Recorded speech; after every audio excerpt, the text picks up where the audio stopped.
Greetings and welcome to Stunthangar Video Hangouts. My name is Charles Carter, and I'll be your host this evening. I want to extend to you my gratitude for you watching Stunthangar Video Hangouts.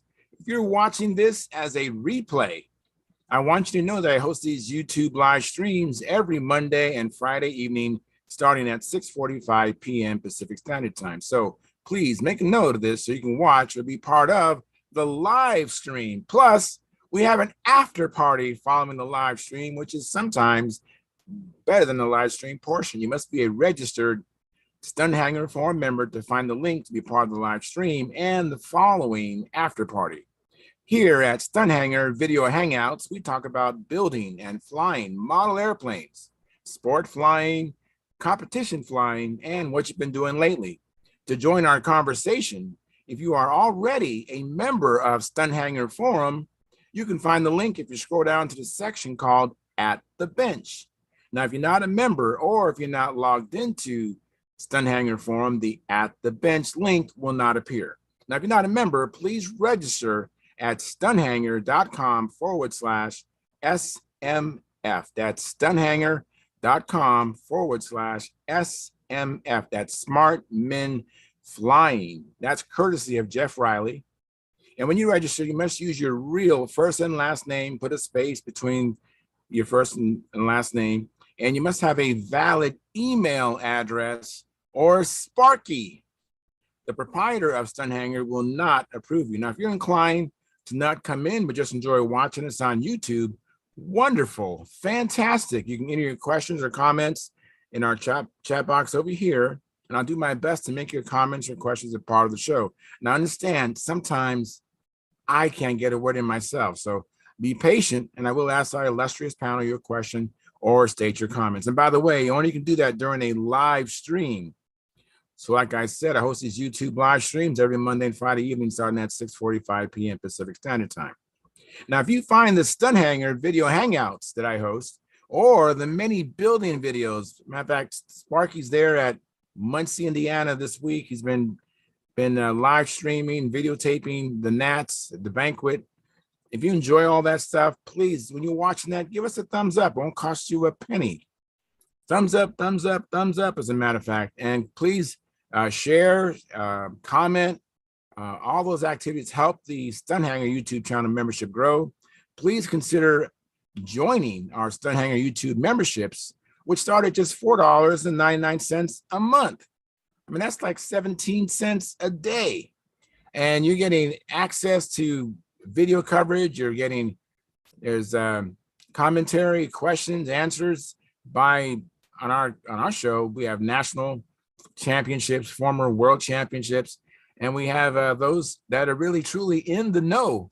And so it's a tremendous value. I really think it qualifies as a legitimate steal at $4.99 a month. Plus, you'll be helping your hobby. And by the way, I'm doing it myself. I don't even have to do this, but I'm a member, and so I'm just asking you to partner up with me to support Stunthangar on YouTube. Please do that. Now, if you don't want to do the monthly subscription, you can do the super chat right over here below the chat box. There's a big $sign. Hit that and donate any amount you like. Now, you have to do that during a live stream. So like I said earlier, Monday and Friday night, 6:45 p.m. Pacific Standard Time. Come in, make a donation, and if it's not convenient for you to stay, I understand that because it's early for some people on this planet and late for others. So, come back and watch the replay, which we have a lot of replays. That's pretty much the majority of the audience is replay audience. So please watch the replay. Don't forget to do the like. Now, if you join our YouTube channel memberships, you become a member. And as a member, you have access to member-only videos. Some of these videos, like Al Raby, says some videos that aren't on YouTube, and some other videos that aren't available unless you are a member. So with that, you get that. Plus, Sparky does a question and answer show. That's a tremendous. I hope you can see it's a tremendous value. Now, if you have any comments or questions about the show, please get in contact with me at my channel, which is Flying Control Line Stunt. That's Flying Control Line Stunt. And if you go there, you can locate the 2019 AMA National Championship video, which Sparky shot with his video camera, me flying his beautiful and light Junior XL. You get a chance to watch me do the stunt pattern, and go ahead and watch it and critique it, comment as well. And if you subscribe there, I'd appreciate that, and like there, I appreciate that also. Now, I want to thank you for your past, your present, and future support. You are making it happen. Please keep the conversations family room friendly. In other words, please don't use words or do things you wouldn't say or do around your own children or grandchildren. And without any further ado, I'm now going to post a link at the Stunthangar forum. Let me go there right now. Let's see here. That's posted. All right. So people ask me sometimes, how do I get in? And that's how you get in. You got to go to the Stunthangar forum, and that's how we kind of keep the trolls out. That's the best way to keep the trolls out. And when you register, like I said earlier, with your real first and last name and a valid email, and when Sparky gets around to it, he will approve you. That's how you get into the show. Let me see. Let me go to the making my way to the YouTube channel, and I want to look at the what I call the control panel. Just give me a minute there. I hope everybody had a good week, and hope you've been watching some of the coverage that Sparky's been uploading from the Nats. The Nats is a week-long event, and be in your shop, working on your plane or working on your project, and have it in the background. It's great. I know earlier he was having problems with his Wi-Fi or his MiFi connection, but some of it was really good. Some of it, unfortunately, the quality wasn't there. But Sparky did the best he can with. I heard him say, "It's hard to fly with eagles when you're flying with turkeys," or something like that. But I know he's doing the best he can. But I really enjoyed some of the coverage. Hey, Naomi, how you doing? Good. How are you? Doing good. You're the first one in. Thank you. Oh, Thank you for your support, Naomi. All right. You're one of my heroes. All right. Appreciate I was that. just looking at the results from the Nats today. Uh-huh. So it looks like I don't know. I saw that Sam Wonke won for a junior, but it doesn't seem like he actually flew in the, I don't know, in one of the things. Maybe I thought in the Walker fly off he didn't have a score. You know what? You know more than I do. Unfortunately, I watched a little bit this morning of the top 5, and I basically just watched Paul Walker, which was the first one up. And Right. so I don't know what the results are, if they've been posted. So hopefully I'll learn that tonight. It was just posted like not that long ago by John Paris, and okay. I saw that I saw that Sam flew in the top, top 5, whatever, but I didn't see a score for him in the Walker fly off. So I don't know if he had to leave or. Okay, yeah, but hopefully we'll find out. But he still got the award for top junior, so good for him. Yeah, I mean, I know he's mostly been focusing on combat, so yeah. Well, obviously he still has. He was flying stunt too, though, and he was doing really well, and he was getting some pretty good scores. I'm not surprised. There's not very many people that can do well at both, so yeah. Yeah. So you've been flying lately? Have you done any flying or building lately? I did. I haven't had a chance to finish my tutor yet because the weather here has been so humid that we haven't really been able to do any real painting with the dope, because in the humidity it just doesn't go on very well. So but I did get out and I did some flying not that long ago. And right now I'm very excited because I've been making some real progress. And I discovered, I don't know how I came up with this, but I thought, okay, my focus was on trying to improve my ability to flip my plane over, fly inverted, and then flip it back Mm-hmm. right side up. And I was struggling a little bit with flipping it back. I wasn't quite trying to get it back at the right part of this, I don't know, I wasn't leveling off at the right, I was trying to level off at the bottom instead of at the top or something. I don't know. I was getting it all confused. Sometimes I still find when I fly inverted, it's like I really have to concentrate and think because the controls are reversed. Right. So it's still like second nature almost. When you see the plane headed towards the ground, you want to give it up. But if you're flying inverted and you give it up, it actually goes down. So that doesn't work at all, right? Yes. So, but I finally was able to get the hang of flipping it back, and did it fairly well. I mean, Len was in the circle with me, and he had his hand there just in case I made a mistake because I didn't want to break my airplane. But he said he wasn't really doing anything at all. Like he was just like there for moral support, basically. Oh, that is great. And then, so I decided what I was going to do was to try to learn to do a reverse wing over. And for me, it was too much to try to do it all at once. So I thought what I'm going to do is I'm going to do my wing over and pull out inverted instead of pulling out right side up, which is what I would normally do. And then fly a couple laps inverted until I sort of felt like, okay, now I'm ready. And then I do another wing over and pull out right side up.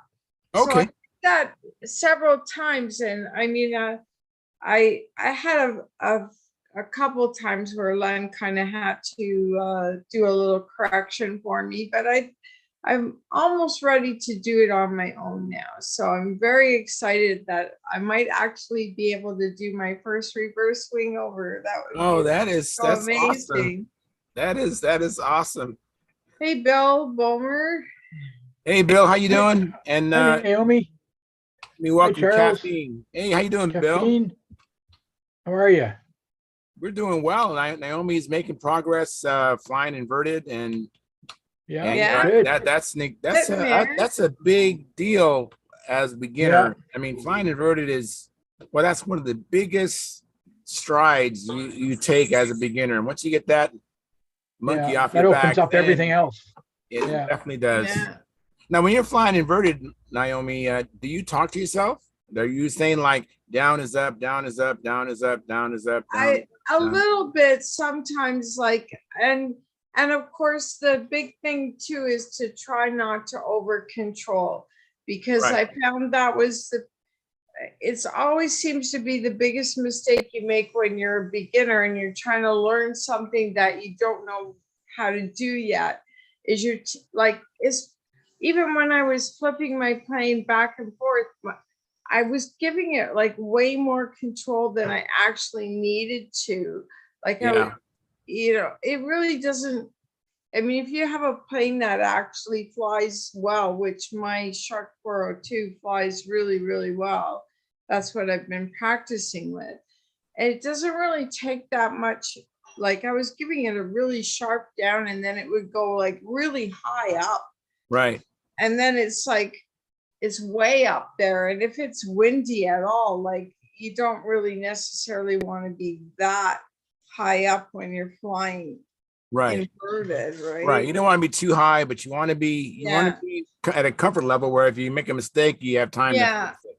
Well, I mean, you don't want to be too low either, but sort of like maybe around level flight is normally 4 to 6 feet. I think when you're a beginner, you're usually more comfortable around 6 to 10 feet.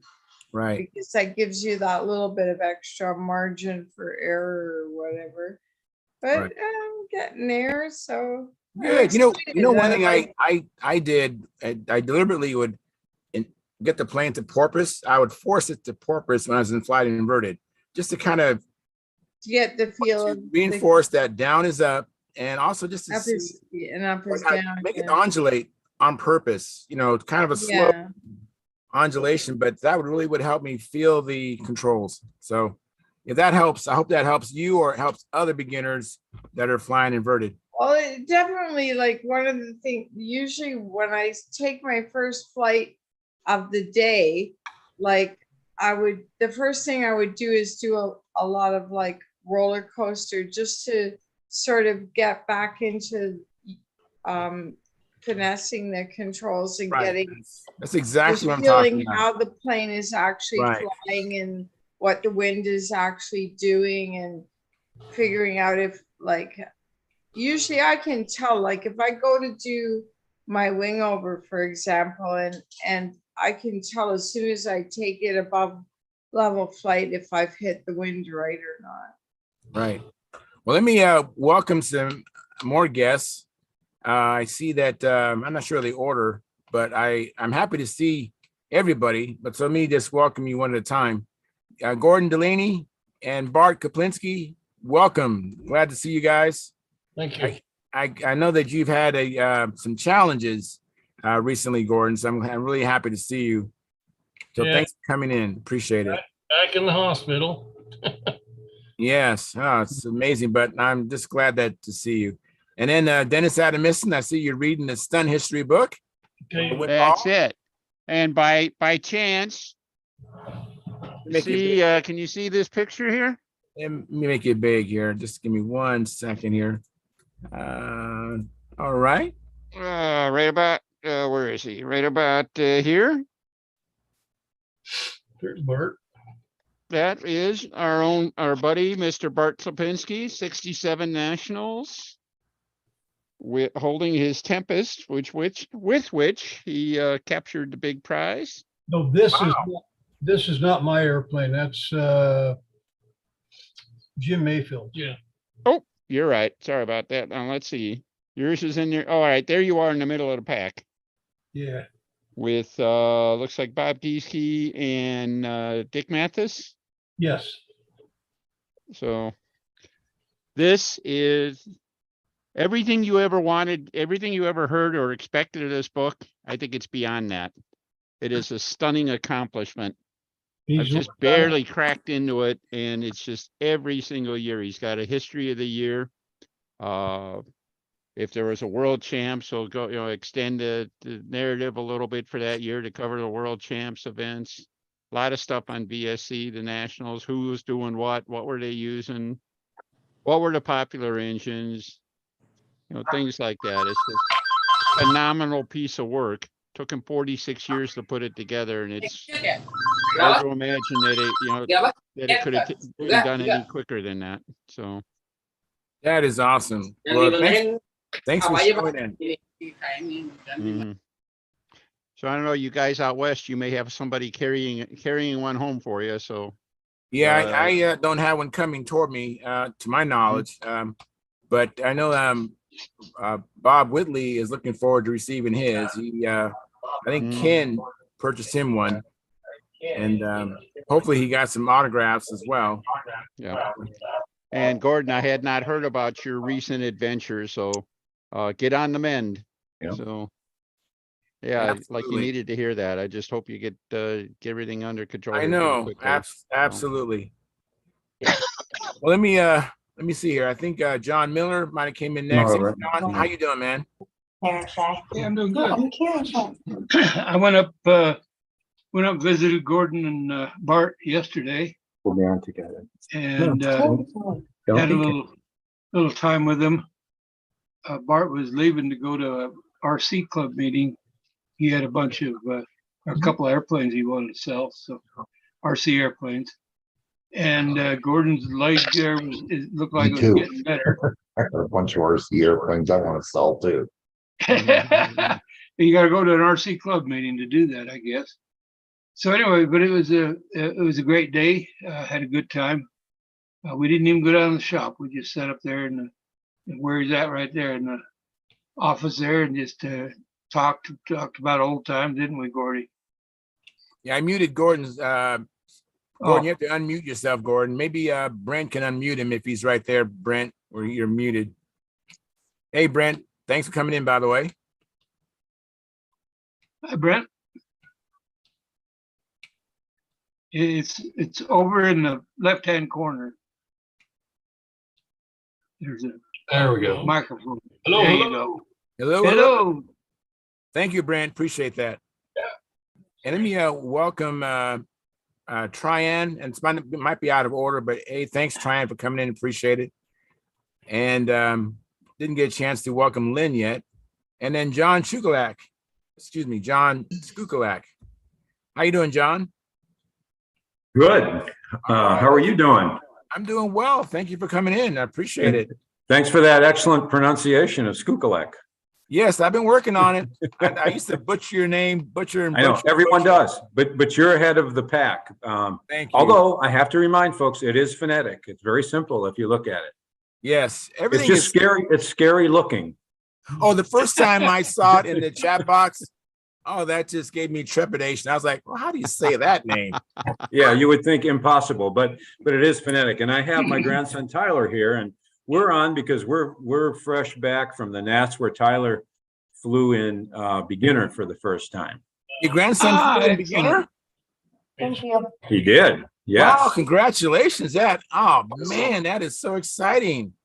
Yeah, I was interested in Naomi's discussion, and Tyler was in the shower. He hadn't joined us yet, but Tyler's in a similar place. His next step would be to learn to fly inverted. And so we're working on that.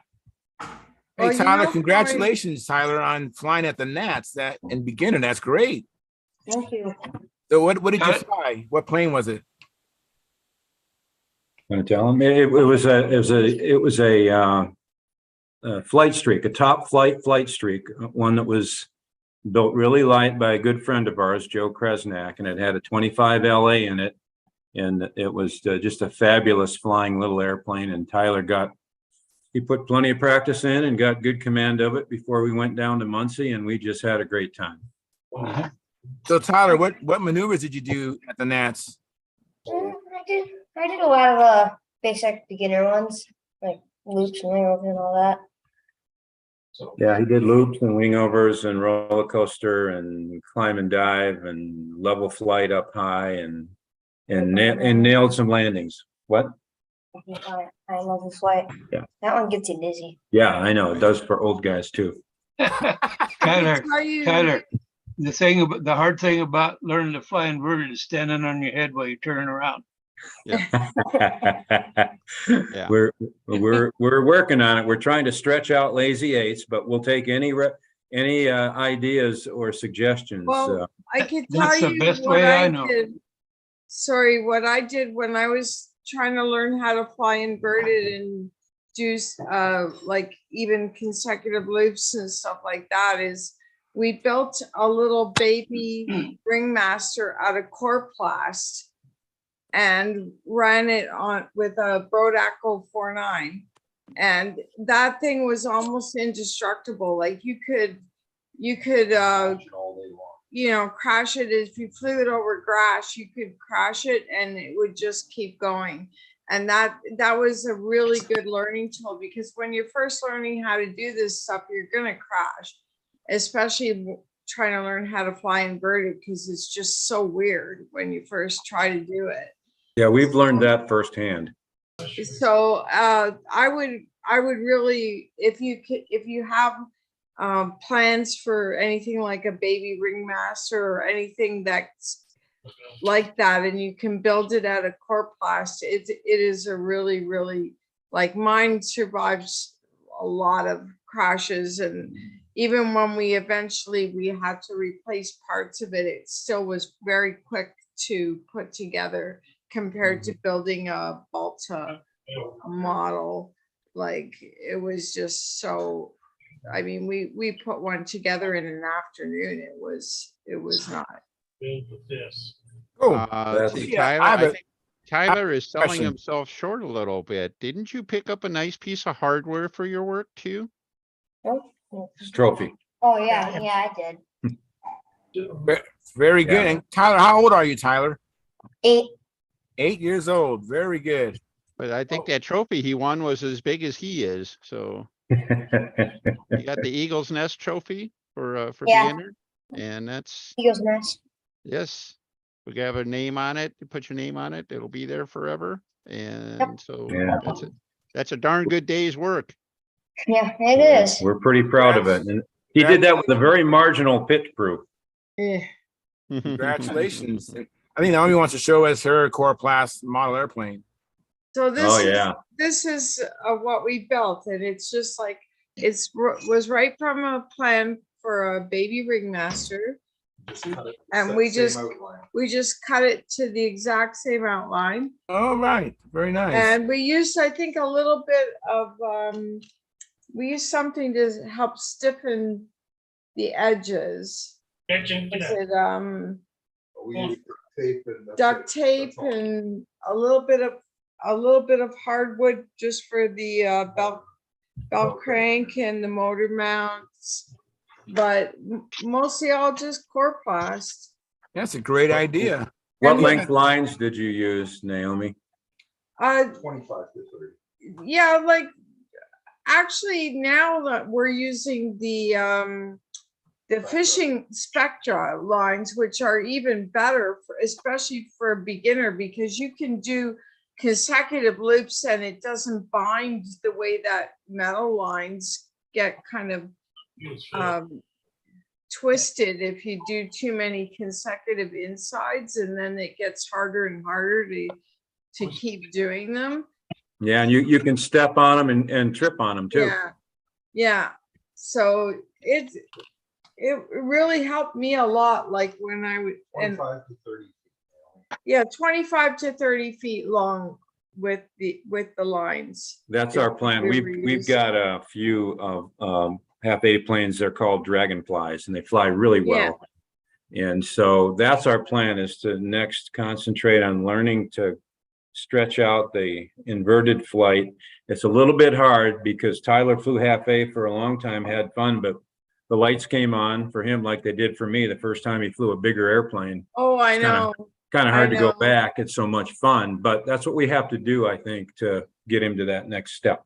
And I think stretching out the eights or doing an S, sort of like an S, is also a good thing because it gives you that feel for flipping the plane over and flying it inverted without, until you get comfortable with, going a little bit further. The next thing you know, you'll be flying a whole lap inverted, and at first I got very dizzy, like I got really dizzy when I first learned how to fly right side up, and the same thing happened to me when I first learned how to fly inverted, is that I would get really dizzy, but then after a while I don't know, somehow I got used to it. So yeah, but you're doing really good. And you're able to do like your inside loop and everything. Yeah. Good for you. You're way ahead of where I was when I was a beginner. I couldn't do a loop to save my life. Hey, John, Yeah, I got a baby clown that I can drop off at Joe's. It's all set up electric. And when we taught Samantha how to fly, I made her fly one battery regular, one battery inverted, one battery regular, one inverted. That's a good idea, So Steve. I'm glad you said from the something. beginning. I mean, I Yeah, think her third flight, we had her flying inverted. So, all right. but I And I I gotta drop want to some thank things you off to again for the Joe's two and stuff airplanes like that you that. gave Tyler down there in Muncie. Thank you, Steve. Yeah, you're welcome. I The got a bunch whole- more stuff. I didn't realize that he was flying this close. So, Well, I you only got gave 20 him airplanes in my car, but I got a lot more stuff. the whole shot and the super sassy. And again, thank you. But I was hoping you'd be on so I could ask you if you remember what engines were in those airplanes. Hang on a second. First of all, hey, Steve, you and I had a conversation. You said you wasn't going to come in the show. I mean, last time he's on here, you disrespected me. You and I had a phone call, private phone call. I know And you it. said you wasn't going to come in anymore. I didn't know how to get a hold of John. Well, you can chat box in the chat box, but I mean, I'm not going to be disrespectful. You're not welcome to come back in here. That's fine. All right, please go. All right. Anyways, let me see who else is here. Ed. Hey, Ed, how you doing, Ed? Yeah, doing great. And that had a great time in Muncie. Got to look at a lot and great banquet. Just everything was just really amazing. And hats off to Mark and his whole team that made Yeah. everything happen. And that so really nice. And of course meeting some new guys. And some guys walking up to me and introducing themselves. So it was pretty cool. And Oh, good. Yeah, I saw a little bit of the banquet, and Mark, man, you did a fantastic job, Mark. That's unbelievable. Just such a class act, and you know, when Paul had his work cut out coming behind you, and that was amazing, Mark. You did so awesome. yeah. So needless to say, just been catching up with everything, and weather hasn't quite permitted. So I'm playing it by ear, but I'm just itching to get back out there and do some more flying and stuff. So hopefully next time, next week, this weekend or next weekend, or sometime next week, should be able to make that happen. And that, so Very cool. Yeah. I have to get people a chance to talk because some people have said they don't even get a chance to say anything. So, Jonathan Carradas, thank you so much for coming in. What's going on? What's happening with you?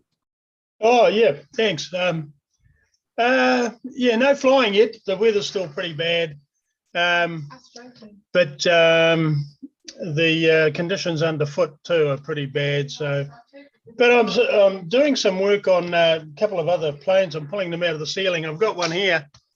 I got a second at the semi-scale stunt a couple of years ago at the Nats with it. It's a design of my own. It's a Thunderbolt. I'll show you. I just got it on the floor here. I'm All right, just let me make it big. a little bit of, yeah, got a bit of hanger rash and stuff on it. A few wee jobs to do on it. I don't know whether you can see. Oh, that looks good. You said there's some garage, there's some hanger rash on it. Yeah, it looks good from here. Yeah, I'll pick it up and show you what I've got to do. You know, when they're hanging around, they get knocked about a bit. Hang on.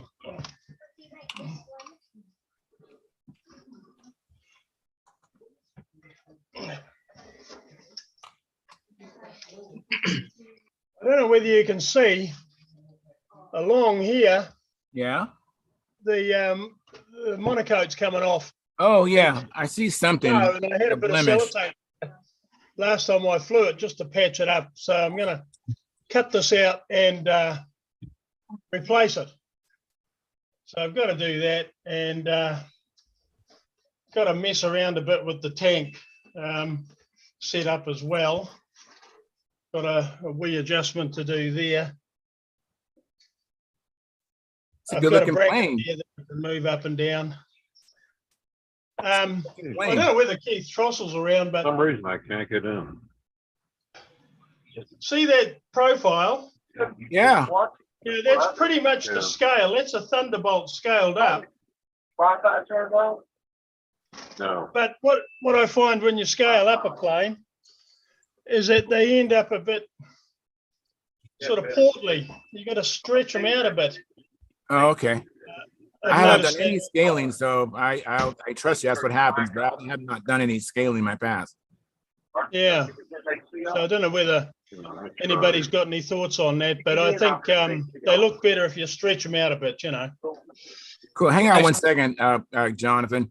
Yeah. Gordon, you want to say something, Gordon? You got to unmic yourself. I see your hand raised, but unmic yourself. Unmute yourself, I mean, Gordon. It's not muted. No, you're good. Oh, I just want to ask Dennis, was that volume 1 or volume 2 is showing on the book that Dennis had a mission was showing? There's 2 books. Right, there's 2 volumes, right? Which volume did he have, do you know? Very good. Okay, volume 1 is 1937 to 1979. And since I was showing that picture of Bart from 1967, he's been volume 1. Volume 2 is 1980 to 2014. Oh, All right. And these things are hardcover book. I wasn't expecting that. I thought it was going to be a soft cover or paperback or whatever you want to call it. And of course, I almost got a hernia carrying mine. Yeah. Well, let me get And back to Jonathan. I'm sorry, guys. I thought Gordon's right. question was regarding what Jonathan was talking about. Jonathan Karadas, continue on.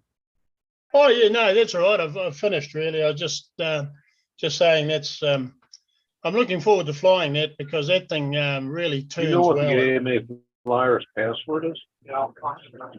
And then John Miller, do you have a question, John Miller? No, I don't have a question. I've got a comment to make about what John Karadas was saying. When I was working with Gordy on his Heinz 57, on the Tony, we ran across the same situation. We did a absolute scale side view on that thing, and it was too tall, and it looked bulky and chunky and that. And Yeah. so what we did, having it in the computer was easy to do it. We took 7% off the vertical, left the other the same. And 7% off the vertical, you couldn't hardly tell looking at it that had been done. But it brought it into what looked right. And I'm probably telling the story on it because everybody thought that was totally scaled, but it was just a little skinnier top to bottom than the absolute scale would have been. John, Yeah. that was within 2% of scale. Oh, I'm sorry. You're right. It was 2%. We took 2% and just squoze it down a little bit. So it really made it look a lot better. Yeah. So what was the wing chord? Was it enlarged or is it the same wing chord in scale? It was. Do you remember whether we were scaled on the wing? I don't think we were because that has a high aspect angle or high aspect ratio wing on it, and 13 inches at the root. Yeah, but what was it? 9.5 on at the the preview? tip. Huh? 9.5 at the tip and 64 inches long. Right, but do you remember what the scale chord was on the 3 view that we took it on? I think it was. We cheated on the wing real bad. Yeah, we made it big, a lot bigger because we needed the square inches on it. So the wing looks scale, but if you really looked at a Heinz, they call it the Heinz, the KI-61, the Tony. If you looked at the Tony, you would see a very high aspect ratio wing, and I know Dennis likes high aspect ratio wing, but my experience is that on a windy day, they're really a handful, and so Gordon stayed with basically, what was it, 4.5 to 1 or something like that. We were on there anyway. So it was a stunt, square inches in size, which makes sense. If you make the cord longer, it's going to appear to be a short, fatter fuselage. So that makes sense. Yeah, you're right. Yeah. So just to clarify my understanding, so if you scale a plan, let's say you have a plan of the magician, the baby magician or the 15 size magician, and you want to scale it up, you can use the wing, but then you need to only scale the fuselage a smaller percentage. Is that correct? Do I understand that right? No. No, that's okay. No. If you're taking like a magician and you want to scale it, you scale the whole thing. Yeah. Because it's already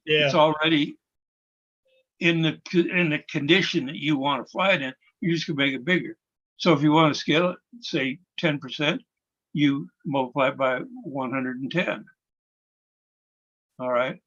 If you now anyway, but when you're going from a 3 view, an accurate 3 view, on a scale like a warbird, and you're trying to bring it in as a stunt ship.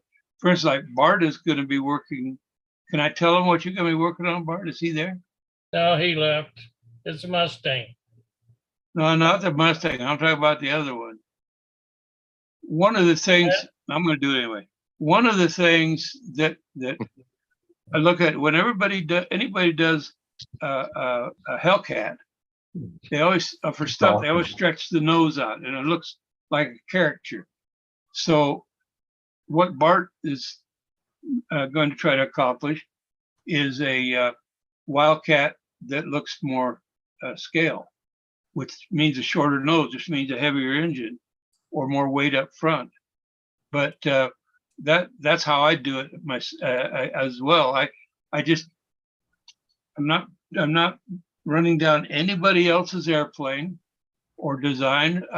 For me personally, if it's going to be semi-scale, I like to try to get it as close to scale as I can. Yeah. Right. John, you can cheat a little bit. Yeah, you can. You can cheat a little bit. Yeah. Yeah. Like, there's room like for six there's room hooks. for there's room Because for a you little build cheating. electric. So what I'm saying, because you build electric, nobody says you have to put the battery like this. You can put it vertical right behind the motor. Exactly. There are things to do, but Bart is not ready for electric right now, so he's going to put a big engine up front. Well, And go ahead, John. Sorry, go ahead. he's going to put a big engine up front, and I don't know what he's going to use for a tank or how he's going to mount it, but that's his goal. So, and I wish him the best on it, because I think, I mean, you look at Al Raby's scale subjects, even his radial engine airplanes look more scale than a lot of the things we're seeing nowadays. Actually, I was going to pipe in on that. Go ahead, Bob Pardon? Whitley. Yeah, I was going to pipe in on that. You and I were talking about that this afternoon by coincidence, Charles. Yeah. Critical mass. Look up there's freebie copies of it through Stunthangar, I think, or other source. Look up the Al Raby discussion or the videos on his critical mass development. And it's all done without computer. And he goes into all about how he stretches and tweaks and changes, dimensions here and there. But he ends up, as we all know, he's the master of it. And he ends up with a scale looking airplane that isn't remotely scale. And I don't think anyone surpassed him. I mean, we all copy him, but he wrote the book on it. So I would suggest, Jonathan, if you want to play with that, look up Al's video on the critical mass and how he developed it just by doing overlays. Right. Charles, while I'm there, just before I put this thing down, I wanted to show you something else. All right. It's something I've developed. This thing I wanted more out when it was up high. So You wanted more what? I didn't quite get that. You wanted more I don't know what? whether you can see. It's a trim tab, and it's stuck on with double-sided tape. It was sort of a bit of a last-minute effort in the panic before the Nationals. It's stuck on, but it's actually hard plastic, and it's bent at right angles and curved like a small tail, but it's on the underside. You can't see it, and it doesn't drag along the ground.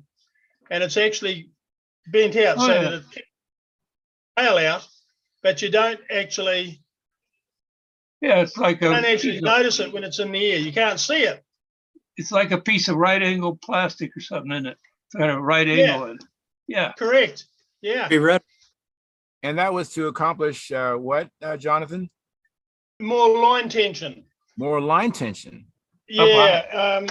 I've already got the engine kicked out by about 1.5 degrees, and the rudder is out a little bit, but not enough. And up high, I noticed it was getting a little loose, so that's why I did that, and that straightened it out. And, interesting. Yeah, she flies real. It's actually one of my best flyers. This thing, it's really good. Flies very well. Big wing area. Interesting. Great. Well, thank you for showing it. And by the way, you guys, let me tell you what's happening. The order is going to be Caffeine, he has not had a chance to say anything. Caffeine, Lynn Burrell hasn't had a chance, and Stuart. So let's go with that. And before we go with that, let me do the chat box some justice. Chat box start off with Bryce Rackley from New Zealand. He says, good afternoon. Thank you, Bryce.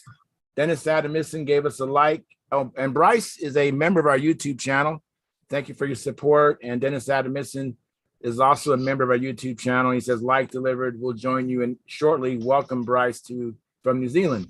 And then Bryce went on to say, don't think up and down when learning inverted. Think wheels, canopy instead. I've heard that before. That is good advice. So think of wheels and canopy. And then Gary Sinclair, who's on vacation, still, I believe he's not here, so he's on vacation. He says, like provided. He's also a member and our one of our monitors. And then Mike Lonke said, Sam got good scores. One junior, his wing folded on the reverse wing over in the Walker Cup. That's why there was no score. Interesting. And then Marcel Legrand says, hi, Charles, and everyone at Stunt School. And Marcel goes on to say, I hope Gordy is feeling better. John, have you heard from him? Yeah, John actually spent time at his house and visited with him, Marcel. And then Marcel Legrand says, sorry, Charles, I just caught up. I lost connection before. And then Tom Rammel gave us a like. Thank you very much. So we have 17 likes, we have 17 concurrent viewers, and we have 11 likes. So if you haven't hit the like button, please smash that. Please consider subscribing to our YouTube channel. Give us likes, and also consider joining our YouTube channel. It's only $4.99 a month. That's like 17 cents a day. And I think it's a steal for the value of the content and the people we have, the knowledge. I think it's a steal at 17 cents a day. So please support us. And it will help offset some of the expenses, even Sparky doing all that live streaming from the Nats. So you won't get the super chats till the following month, but it is encouraging for him to see that there is some money coming toward that. All right. So please consider doing that. So Caffeine, are you still with us, Caffeine? Looks like Caffeine showing us, what is he showing us? Let me make it big. Yeah, this is, I finally put the wing and the fuselage together Wow. after so many, Looks good. so many months left ignored. I'm going to glue the step today, and then I will be ready for flying next week, I hope, with this new plane.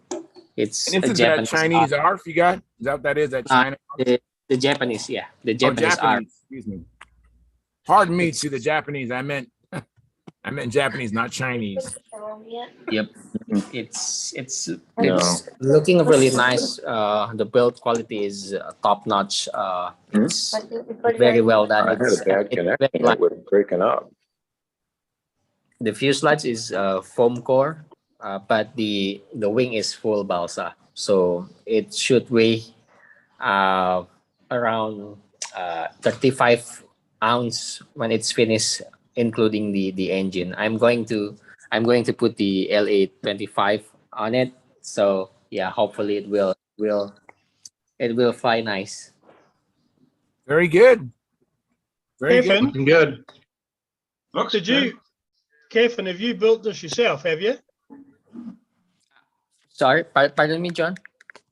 Have you built this all yourself so far? No, this is an ARF, so. Oh, sorry, I missed that bit. Yeah. Yeah, because okay. It looks very nice. Anyway, it looks like it's going to fly well. Yep. All right. And the build Might quality need a is tail. build quality is just really nice. Very, very high craftsmanship. A typical Japanese product, Very good. Uh-huh. And then we're going to go to Stuart. Stuart, you got to unmute your mic, Stuart. What's happening with you? What you been doing, Stuart? Not too much. I did go flying last night, so did 3 flights, but It was all right. I fly in a little ball field. I fly in, and there's trees all the way around. So if it's a little breezy up top, can be a little scary, but but it was all right. I did a few flights, and other than that, not much. Very good. Very good. Hey, it's just more time, more handle time. Nothing wrong with going out there and get 3 flights and get some handle time. Yep. And let me see here. Who was after? Was it Lynn? I think Lynn. Hey, how you doing, Lynn? Yeah, you got to unmute your mic. Yeah, things are good here, Charles. Getting ready for our contest in 2 weeks. So today I was making up scoreboards and organizing score sheets and clipboards and stuff to get organized for that. It's, there's a few things you have to make sure you have and have everything in order and ready to go. So we're just hoping to get some weather here. We've had a lot of rain, and the path, the driveway into the field's pretty mucky right now. So we're hoping it'll dry out a bit over the next couple of weeks, but it's still calling for more rain right now. Sounds like lots of weather. Hope we do get some good weather. Yeah, I've been doing some flying. I flew an SV-11 the other day. It flew really well with a Rojet 76. I was pretty happy with that.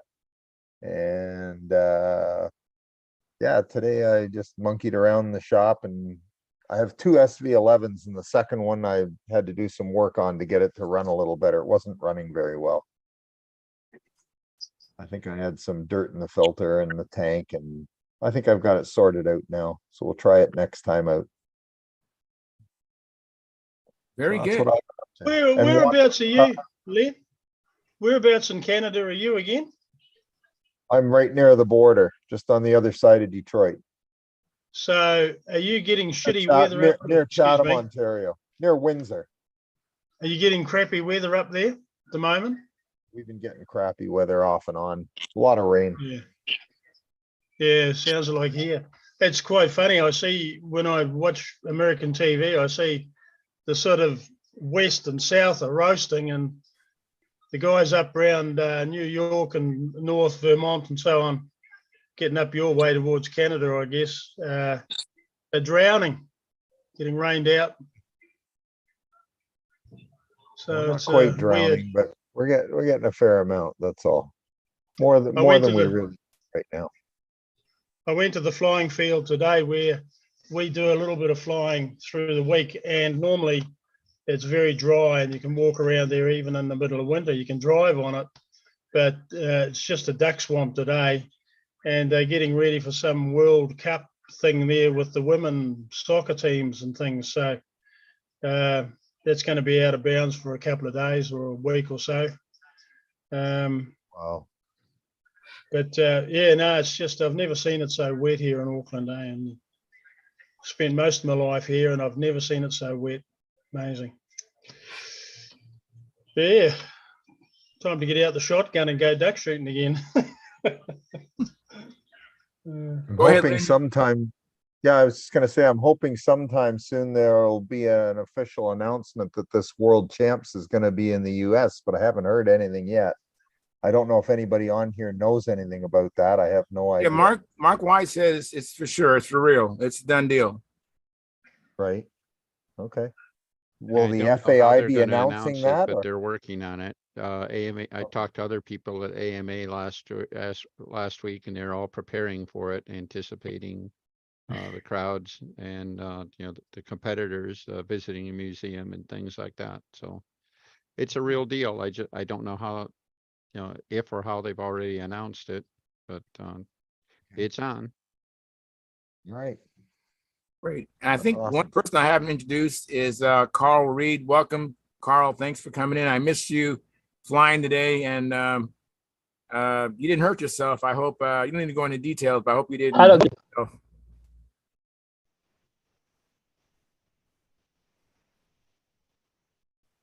Is he Charles, muted? do you understand? I didn't quite get that, Carl. Say it again. So how did it go today? Oh, it went pretty good. Actually, Steve joined us. Steve Magnanelli. I'm sorry, butchering his name, but Steve joined us today. So it was Steve and Joe Mata and myself. There was a softball tournament going on again.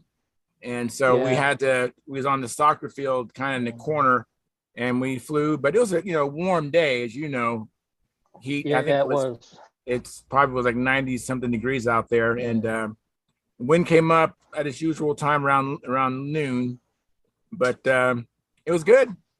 It's good. Joe brought out a new, not a new plane, but he brought out the red or maroon Banshee. I know you've seen his green one, but he had a maroon one too. So it was a good day. I look forward to flying again. So, so I think everybody has Well, had I had a good day too. I learned that you can't put wings in a tail on a 40-gallon water heater, but other than that, everything went okay. As long as you're okay. I was just concerned about your well-being. And let me speak to Bart Kaplinski. Hey, Bart, thank you for getting in the captain's chair and moving closer to camera. So how you doing, Bart? I'm doing great. Gordy's on a phone call. I'm going to be staying with Gordy until about the 13th of next month. Oh, that's really nice of you, Bart. Wife's going to be gone, so I made arrangements for everything be taken care of at the house in Tucson, and I'll be with Gordy. So got to take care of the guy. Yeah, that's a great friend. You've been like brothers for so long. Yes, well, that is great. That's I tell you what, that's great. That's you got to take care of each other, and that's actions speak louder than words. So I commend you staying there and helping Gordy out. That is awesome. But I'm not too surprised because that's how you are, Bart. I don't care how mad he gets at me. It's like two rocks in the shop. Well, you got that right. After about the oxygen that Bart has on, he's still suffering some, is he? I'm sorry, say again? Looks like Bart had oxygen on his nose there, the breather. Is he Gordon. still hurting some? No, that was Gordon. Yes, Gordon. he's asking about Gordon. Yeah. No, it still won't do it. Oh, I don't need Must oxygen. be some of my connection. No, Mark, you're phone. fine, Mark. Mark, we see you, we hear you, and we're not ignoring you, Mark. You're fine, Mark Wise. Can you hear me? Yeah, I can hear you. Oh, can you see me? I can see you. This is just payback for when I couldn't speak and you guys couldn't hear me. So this is like retribution. Remember? You remember? This is payback's Well, I'm in the camper with Okay, you can say her name, Mark. We won't tell anyone in the world. It's only Good one, Bob. yeah, I'm sleeping on the L pad. I have a blanket over me and I'm freezing to death. Will has locked me out of the camper. So I'm just kidding, of course. Will and I are still here. We had a great week, and the weather was superb, especially for July in Muncie. And we had a great top 5 and Walker Trophy. And we got lucky. We started the week well on Sunday night with a fun banquet. So it was really a great week. I really like the banquet. I haven't seen a whole lot more of the videos, but I'm hoping to find some more time. I was listening to the video of I think Classic. I saw that while I was working in the garage, my shop. And I listened to the banquet working on my plane another day. But I'm looking forward to watching more and more of it. So if you're on this channel, you want to watch the replays of the Nats. Great coverage. So it's wish I was there. Oh, me too. Will Davis did a terrific video that's on the Pampa web page. So if you dial that up, I'm sure Sparky's done stuff too, but I've seen Will's and it came out very clear and gives you a good perspective of the room and the number of people that were in there. And it was just fun. The audience was wonderful. And the food was great. it just, everything worked out. That's all I can say. That is great. It looked Pat like yourself in the back, Mark. Pat yourself in the back real hard. You did a Yeah. fine job. Yeah. Yeah, Well, you did a thank good you. job, Mark. You did a good job. You probably heard it Well, before, but I thought No, was, no, say it more. No, Now you're it a was good good. It MC. was good to see some of the folks on here, Dennis and Ed Waskey, and I'm sure there are others that I'm missing right now. But we had 123 people. I was thrilled with that, and so it raises the bar. We're not sure what we're going to do next year, but I did hear something. There was a question from somebody, I think it was Len, about the Worlds. yes. And I can tell you what I know since I'm the event director. The last suggestion was Italy, and they couldn't find a site, and FAI asked for a proposal. Bill Lee, who really handles this at that level for us, contacted AMA. AMA said they were interested in hosting it, and they did what I think is called a pencil ballot, which means the Board of Governors, or wherever that name of that body is, voted to do it, but they have to come together physically a little bit later this month to approve it. So we're kind of just waiting for that, and then an FAI approval. It looks like because of the World Championship, that the Nats will be something around the 3rd of August, not July, and that the Worlds would follow within a couple of days. So it's the Nats first, the Worlds second, and it should be a wonderful couple of weeks. You have you any were idea, I'm sorry, you have any idea when the trials would be, if someone wants to be in the Worlds? Yes, I believe the dates are the 6th and 7th of October. You have to look at a calendar. It's a Saturday, Sunday, and if it runs, because there are a lot of competitors, it would go to Monday. But look at a calendar. I think it's in the Houston area. Let's see, Frank Williams, I believe, is the event director.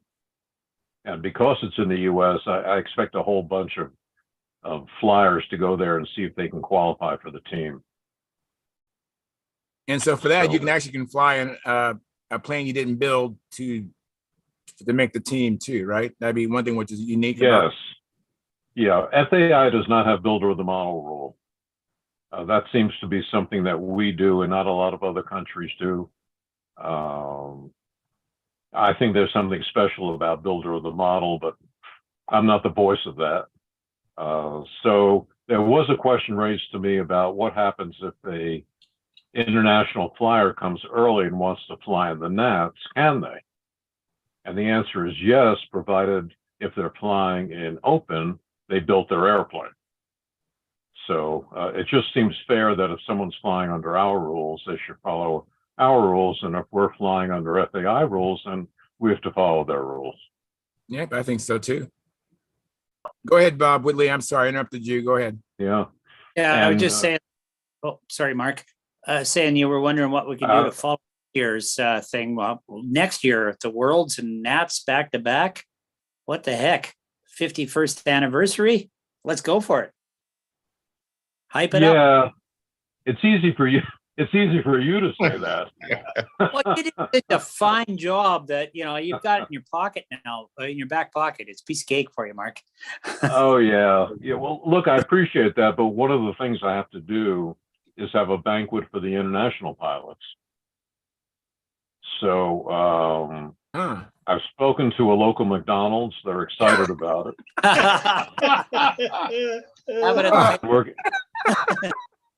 We're going to have a Mick banquet. Yeah, we're going to have a Mick banquet. And no, there's Will and I were talking about this, and he's just about 10 feet away from me here. I think we both kind of thought naively that running the Worlds as an event director would be kind of like running the Nats as an event director, It turns out it's not even close.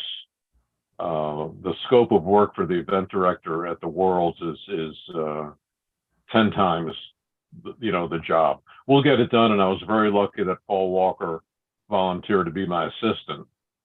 And I'll let him assist as much as he's willing to, because he has the experience. Delegate and disappear, the old military axiom. Yes. So, yeah, it's, I'm going to start working on it Monday. We're about 6 months behind, and Bill Lee's on top of it, but the amount of work we have to do is, we're 6 months late. It's almost 7 months late in getting ready. So, but you know what? It'll work somehow. And I hope a whole ton of people come to Muncie and watch something that some of us will never see again. I like your idea of an international banquet. Get all the pilots to bring a hamburger from McDonald's country of origin. Well, I understand that we're still trying to recognize Canada as a country, but we're working on it. Hey, we have builder too. Yeah. Unlike what we No, said. people are asking who's going to come and who's not going to come, and with particularly problems in Eastern Europe, I can't worry about that. We're going to put on the best event we can for whoever shows up, and I'm not politically tied. We're going to provide. It's the best facility in the world. Yeah. It is. You ask the pilots from other countries, and they love coming here in terms of the facility. Mark, jumping back to this here, I think one of the best things you did in your presentation speech was when you drug out that ring rat, had the little kid there, and you were pushing it forward to the next generation. That was awesome. Thank you. Bob, I appreciate you saying that, because I think I'm pretty straight with you guys and honest with you guys. I wear my emotions. I don't hide them well, and that's not going to change. And there's just been a lot of work with Pampa and the Nats and things. I mean, John Powers, I don't have to do anything with the Nats. He and Michelle and the others do a great job. But it was one of those times I just felt tired. I got here a little bit tired, and a bunch of things going on, and I haven't been able to work on the Worlds because of Brodak and Triple Tree, things Will and I have been doing. And all of a sudden, Liam comes over to me with the ring rat, and it just brought me to tears, and it did again at the banquet. It was just such the perfect moment for that. It just gave me a lot of hope, and the timing, it was godsend. It really was. He's such an affectionate little guy, and he's getting bigger. And then the inscription on it, and it just did the world for me. So kudos to you, buddy. Yeah, awesome. So, I want to apologize. John Paris probably had to go, but John Paris was in here earlier, and I had one show where Joe Gilbert was in here, and he couldn't get a word in. And he had to go. And just so everyone knows, I'm doing the best I can, trying to get everyone to get a chance to talk. It's not easy. And so John Paris, I just want to apologize to you. I'm sorry. Hopefully it was just a connection, but sorry, I try to get everybody a chance, and sometimes it doesn't happen. So. No, Charles, you do a great job, and we don't have the best connectivity. We're still here on the AMA property, and the connections are at times they can be iffy. But those of you that participated and those of you who watched, we really appreciate it. The bantering, the cross talking in the banquet was just, to me, a hoot. Because I can take it, and I love giving it. And I think what happened, and it was just wonderful luck. It just seemed to start the week right. Monday, people were saying, how much they enjoyed it, and Tuesday, how much they enjoyed it. And I'm waiting for the axe to fall when people start complaining. And I got to tell you, it just never seemed to happen. awesome. Great. So I think I'd be smart by maybe resigning, on a high note and and go from there. But no, matter of fact, there was a very qualified person who was talking to me and said, you've been working real hard, that he'd be willing to take over Pampa. And I'm sure he would do a good job. And, I just responded, no. I mean, unless you do it through a vote, I want to get more things done. And by April, not everything's going to be done. But one of the high notes for us was we started 15 months ago with 250 true paying members. Okay, we finally got that down. Took a lot of work to figure out who we really have. And now it's 285. Very good. So that's a good jump. Yep. Even percentage or bodies, I don't care what it is.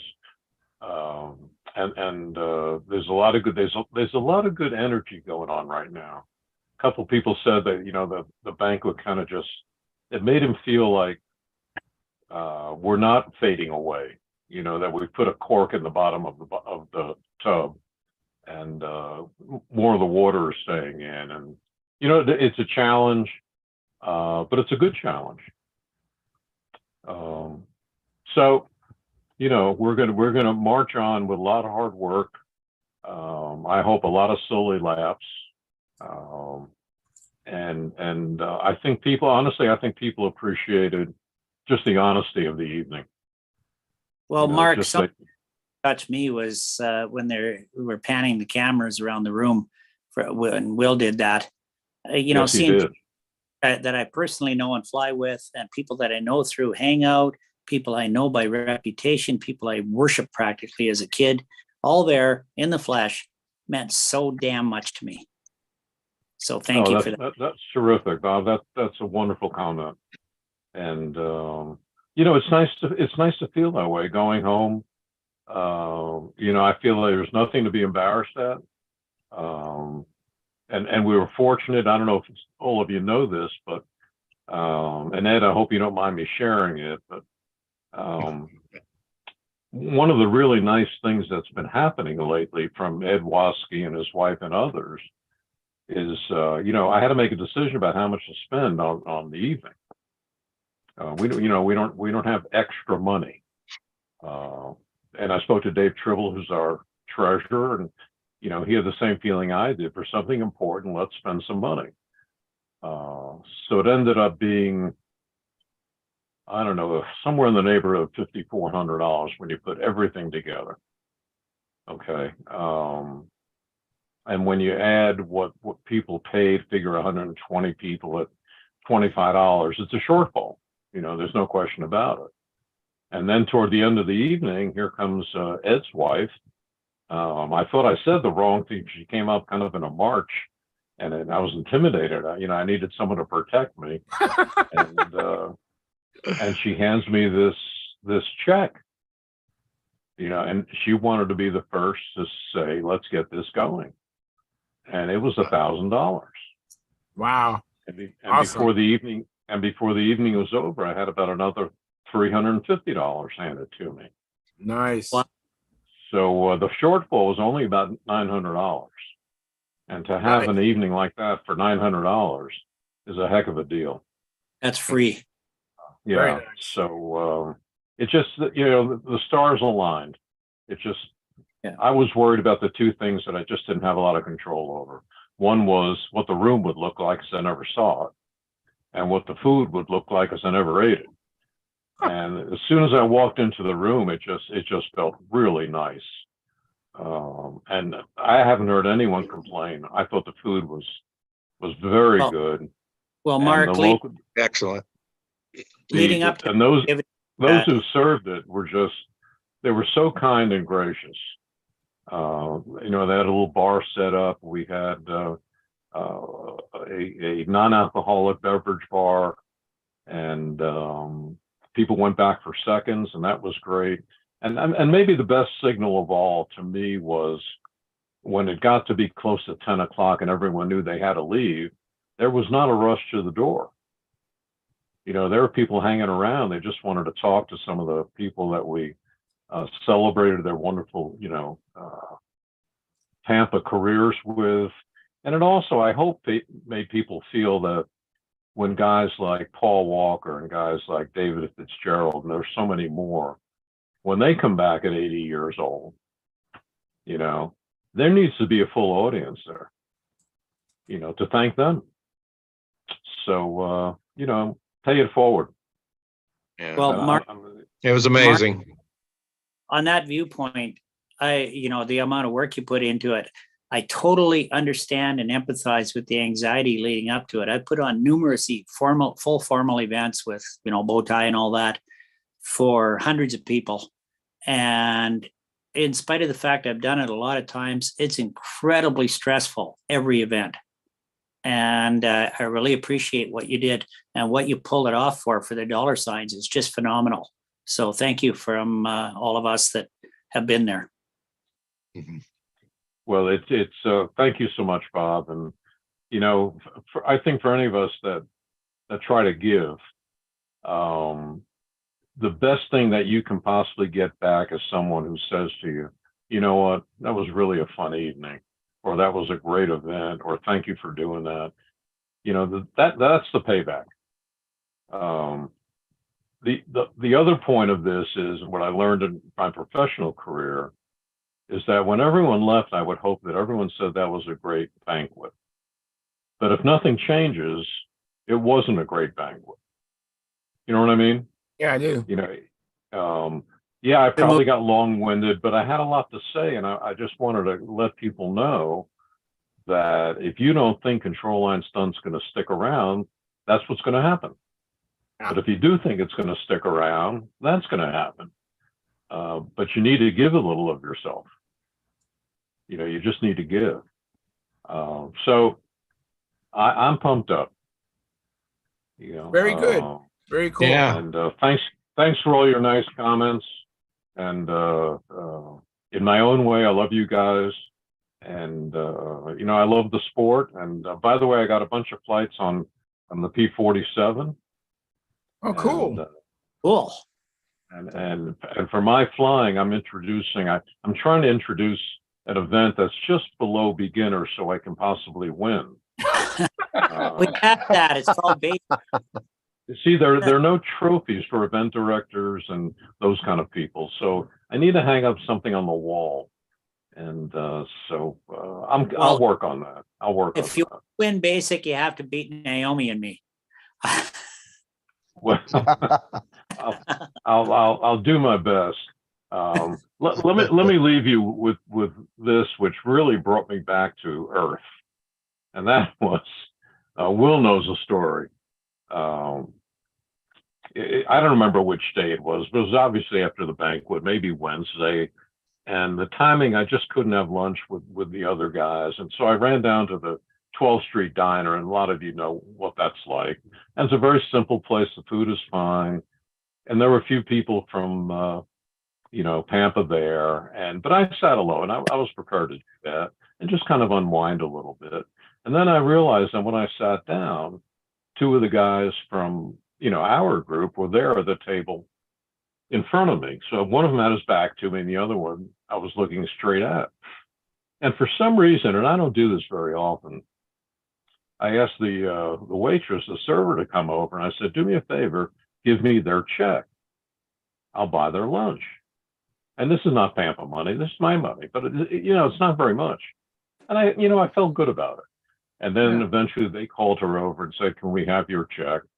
Can we have our check? And she said, well, as a matter of fact, someone else paid your bill. And they were both, kind of surprised, I think, happy. And one of them looked at me and kind of, hey, Mark, did you pay for our lunch? I said, I did.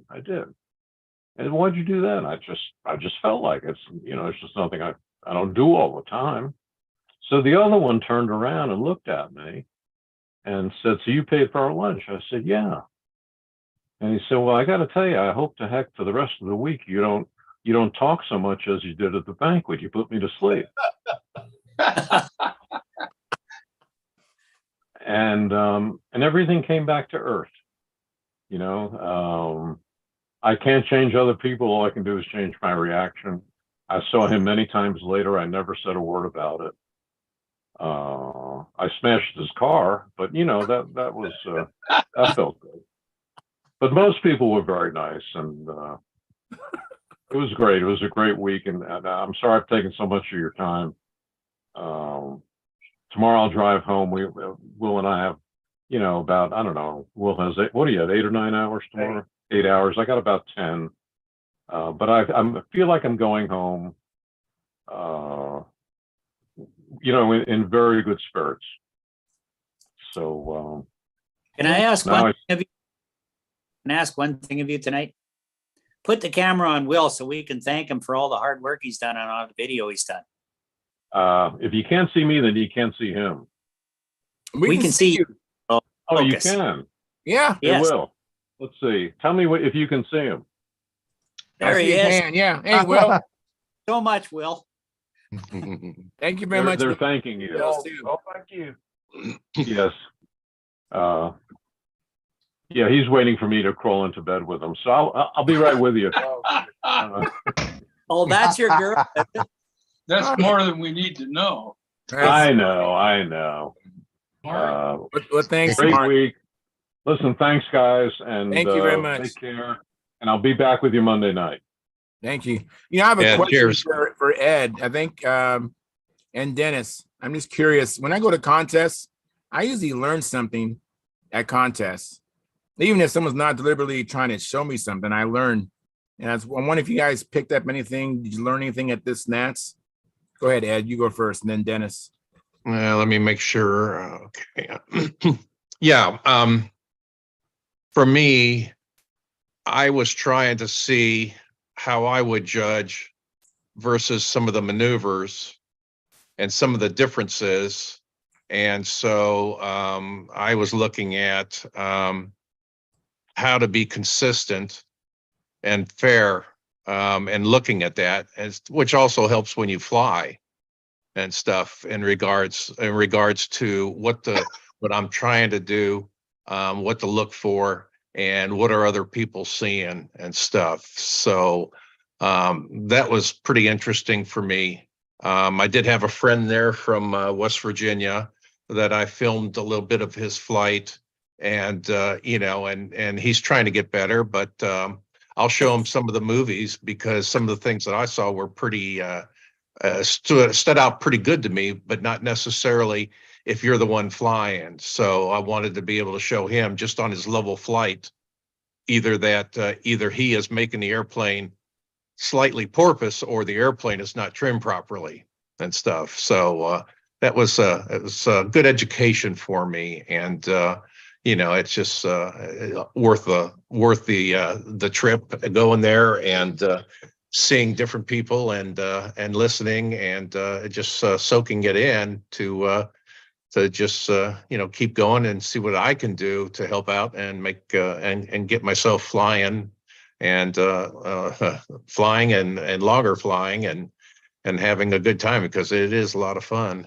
and stuff. So highly recommend anytime you can go look and just sit down and notice what are they doing, and seeing if you can calculate angles versus what it should look like and what they're doing and stuff. How do you calculate all that stuff internally without any outside references, things like that. So enjoyed it thoroughly, and you know, just look forward to it again. Cool. And Dennis, Thank you. how about yourself, Dennis? Well, I don't know. I think what I've done, this year I did it at the Nats, and I had done it at Brodak earlier. I tend to go to a competition like that, and that's all I do is I compete, and I focus on the competition, and everything is about getting ready for my flight or debriefing my flight or getting ready for the next flight and everything. And I guess both cases, I'm starting to smell the roses a little bit, if you will, and spending a little more time just chatting with the other folks, launching, you know, for other people and stuff like that. A lot of people, you know, I guess I look too serious or something like that. They don't want to bother me or something like that. Well, I got to launch some folks Howard, Mike Palco, stuff like that. So I got a kick out of that. Hanging out, enjoying my flying buddy. He's running kind of slow this year, but just enjoying, I don't know how many more times he's going to be going to the nationals or launching or anything. He's walking with a cane and stuff like that. But through the chat, we've heard Mark talk about the banquet, for several months now, his preparations for it and everything like that. And walking in, of course, based on that, had really high expectations, and they were all blown away. They were blown to, to high heaven. My expectations weren't high enough for what actually happened. And I felt good for Mark, because I know, it's been obvious how much he wanted this to work. And, it was a 5-run home run. I mean, it was just a fantastic thing. If you guys have watched the videos, you know that.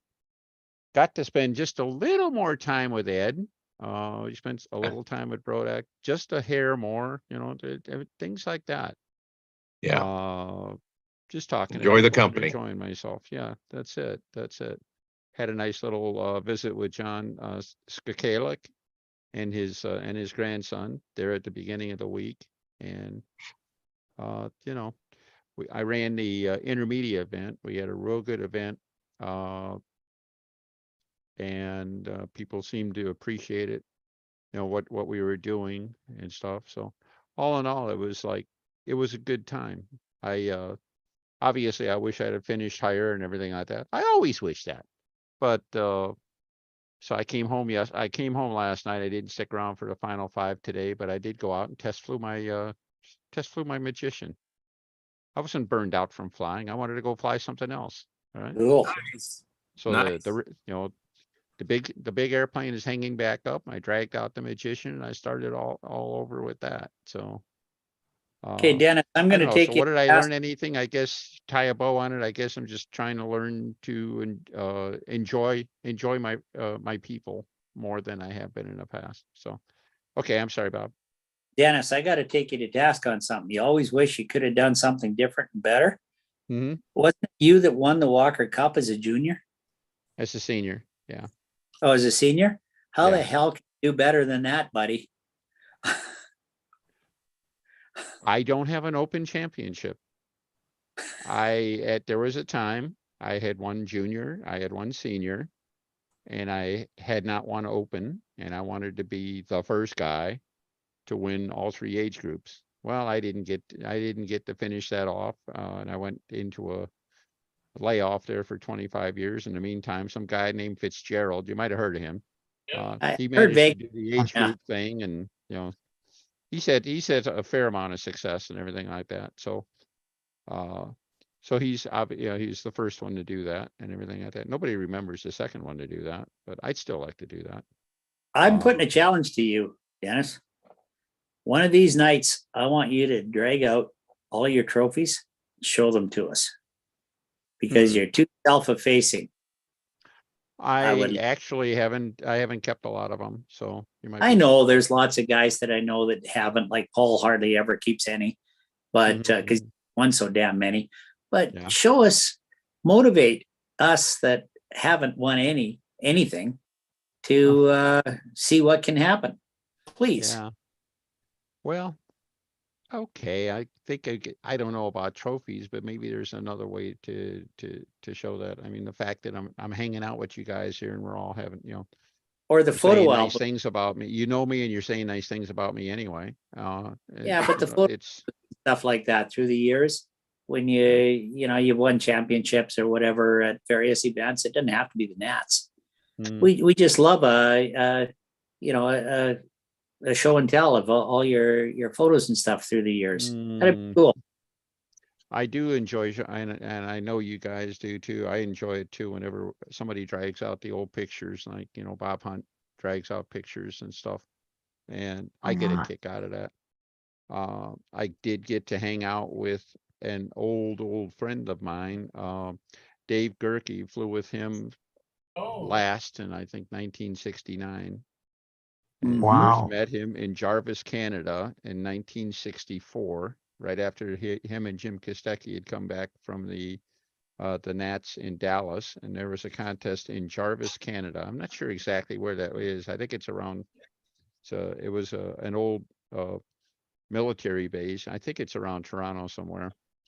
And it was an interesting, it was like one of those,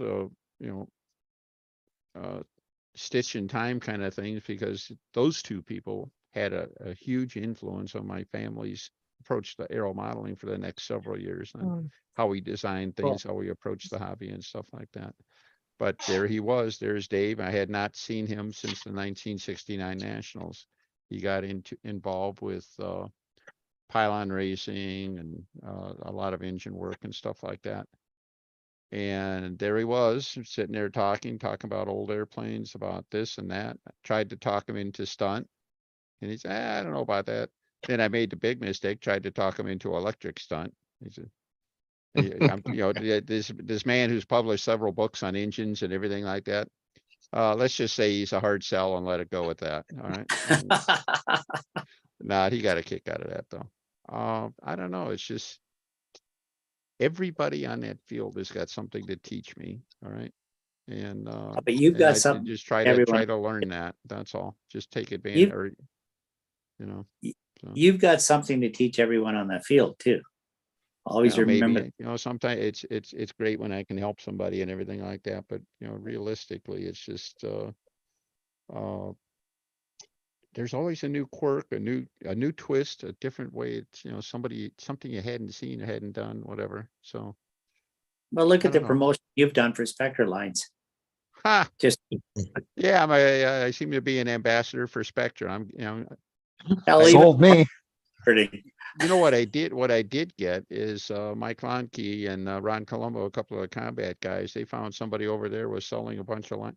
They got me like 20 line reels, empty line reels, for like 50 cents a piece. Wow. Nice. Awesome. And so now I got a plethora of line reels. I got plenty to make up lines. And, Plethora. Yeah, plethora. By the way, I think I showed them off here I think last week, but I posted a picture of my Ukrainian Spectra lines. So yes, remember that? Wow. Yeah, the yellow and blue ones. Yeah, so, those are cool. Yeah.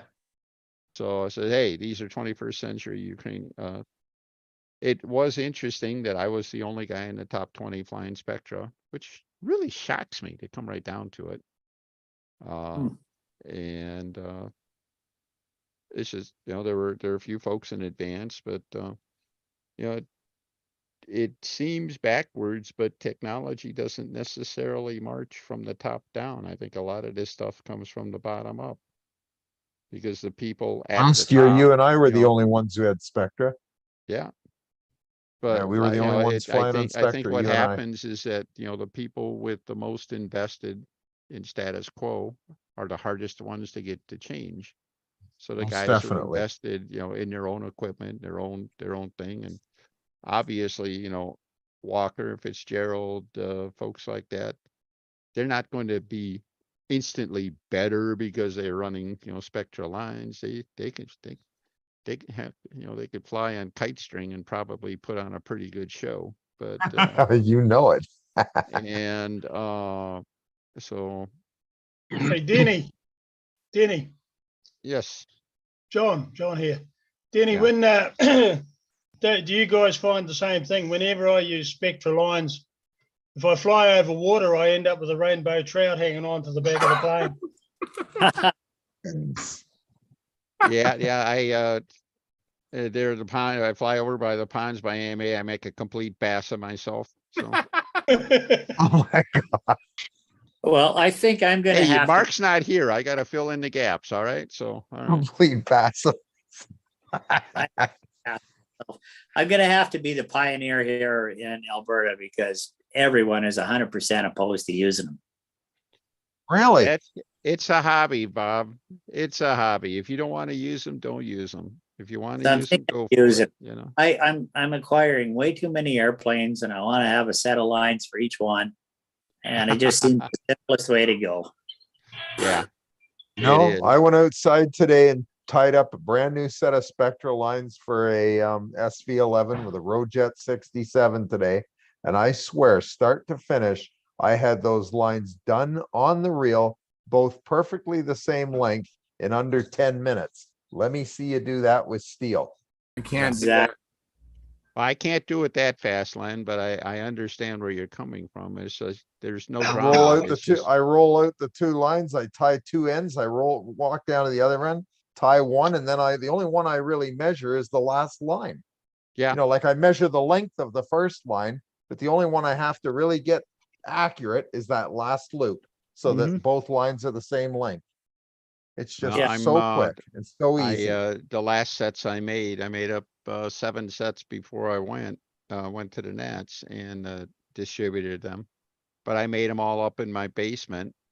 And, you know, I got enough length here. I can go out and back, you know, what the 33 feet makes a 66-foot line, right? Then I took and I reeled the lines up in line with it. You know, I reeled up one line and the other connected to it. So when I went outside to stretch them, they were already connected end to end. Yeah. And I took Oh, them, that's reeled cool. them right out, stretched them back on, and then I reeled them as a pair after that, you know, after they had been stretched. And that part I took, probably at least 10 minutes per set off of that exercise because of that. And yeah, it's just learning little tricks and stuff. Yeah. So I don't actually have a really good place in my front yard or anything like that where I can stretch the lines out and tie them properly. So it works out better for me just tying them in the basement. So Yeah, I do them on the fence alongside my yard, and I just Yeah. got to hook. That's what No. I do, the same thing. Then I got marked out on the various line lengths all along, and then I've got a fancy jig. Yeah, I should show you one night, but I don't feel like digging it out right now. I got a fancy jig for tying off the steel lines, and I see no reason why it shouldn't work just the same for Spectra. yeah, go for it. I have I put a dowel, a wood dowel in a vise, and I have a hole drilled in the top, and it's got a nail in it. All right, that's my point. That's my marking point. I got a good old Sharpie pen for marking the length of the line, and that's it. So Simple. I don't Mine's know. a It's get I carried had a funny away. experience. I had a funny experience listening to you guys, Bob and Denny. I've got a fence out here, a low fence that runs up the driveway between us and the neighbours. And I went out there about a year ago and I put some holes in the fence at various intervals, you know, for half A and races and, you know, so on and so forth, up to about 70 feet. And I labelled them with little aluminium labels, aluminium tags as to what length they were. And I had special little nails with holes drilled, and I put them in the side of the fence, and you could pick them up and put them in to pull your lines around. And I forgot to tell the neighbour, and he came streaking over here about a month later, and he said, some bugger's been messing around with the fence. I think somebody's got big ideas about buying this property of mine and chopping it up into flats, and they're, you know, I don't know what's going on, but I hadn't. Oops. I hadn't mentioned it to him. And so he calmed down when I told him what I was up to. And then you mentioned it to him, and he probably looked at you with a blank stare. You did what?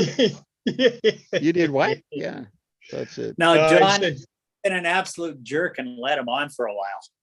Yeah. Yeah. Well, you know, if they're fishing line, he could have made a bass of himself, right? So. Oh, Yeah.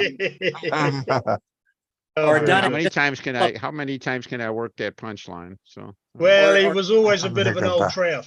He was always a bit of an old trout, Bob, Denny. Or you were just doing it for the halibut. That's it. Oh, gee. Oh my God. I like that, just for the hell of it. That's it. Something fishy about this stuff. Took away the Fly bird. control line just for the halibut. Anyhow. So So I- anyhow, how are Charles? I'm not sure if I actually answered your question or not. I You just did. kind of been rambling on forever. You did. And Bill, Bowman, do you have any questions or anything, Bill?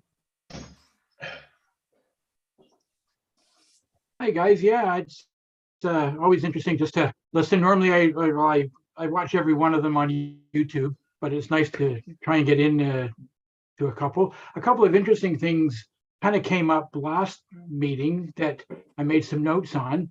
And one of them was on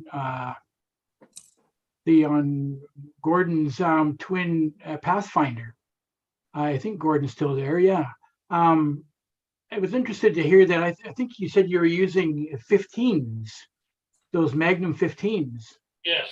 And I don't know if, it makes sense, but I've always been a fan of the Jack Sheik's Mosquito and definitely want to build one.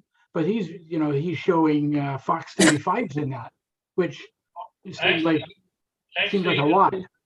Al had OS 35s in. Oh, well, that's what I was going to use because I love the OS 35S. That's what I was going to use, and but then I thought, well, that's maybe too. I mean, obviously it works because they did it, but and I happen to have a bunch of those Magnum 15s, so I was kind of rethinking that. I guess that twin Pathfinder is about the same as same size as that Mosquito. I don't know. I don't know. The little twin 620. Yeah, the Jack Sheik's airplane is, I think, 580 or something like that. So it's Oh, yeah. substantially smaller.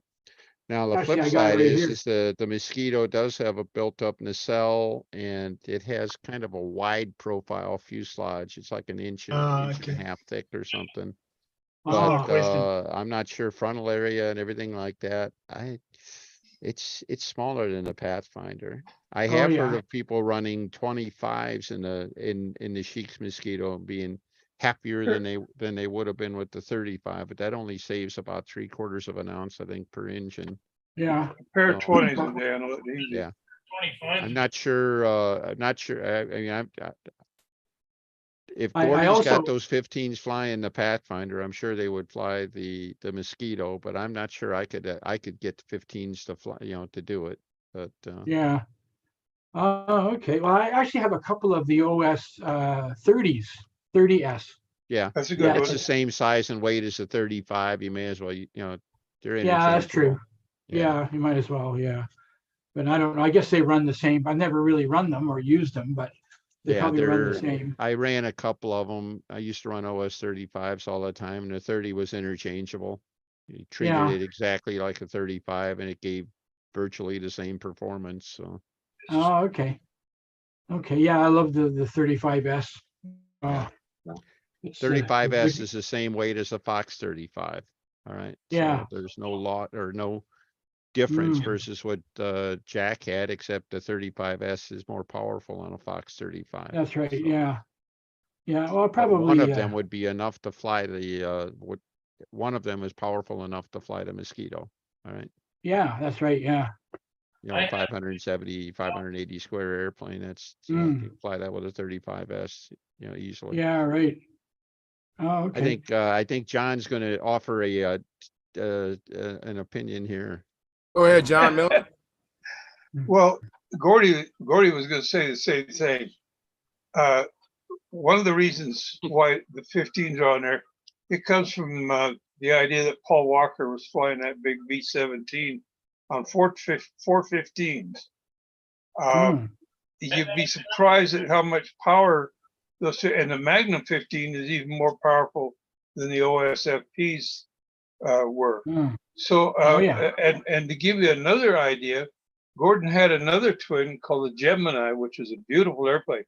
And what was it, 720 squares or something like that, Gordy? 960. 960 square inches. It was like a surfboard. And it flew on a pair of OS 35Ss. So the amount of power on that Sheik's, I've seen the Sheik's fly, and it's a 35 size airplane. And it's running on 235. Now, the problem with a pair of too much power is pull, the pull of the airplane.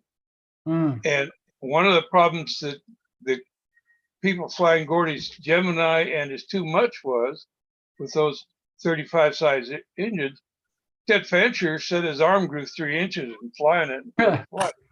Really? They do Wow. pull, and they don't pull that bad on pair of 15s or even a pair of 20. Pair of 20s would do fine on that Sheik's mosquito.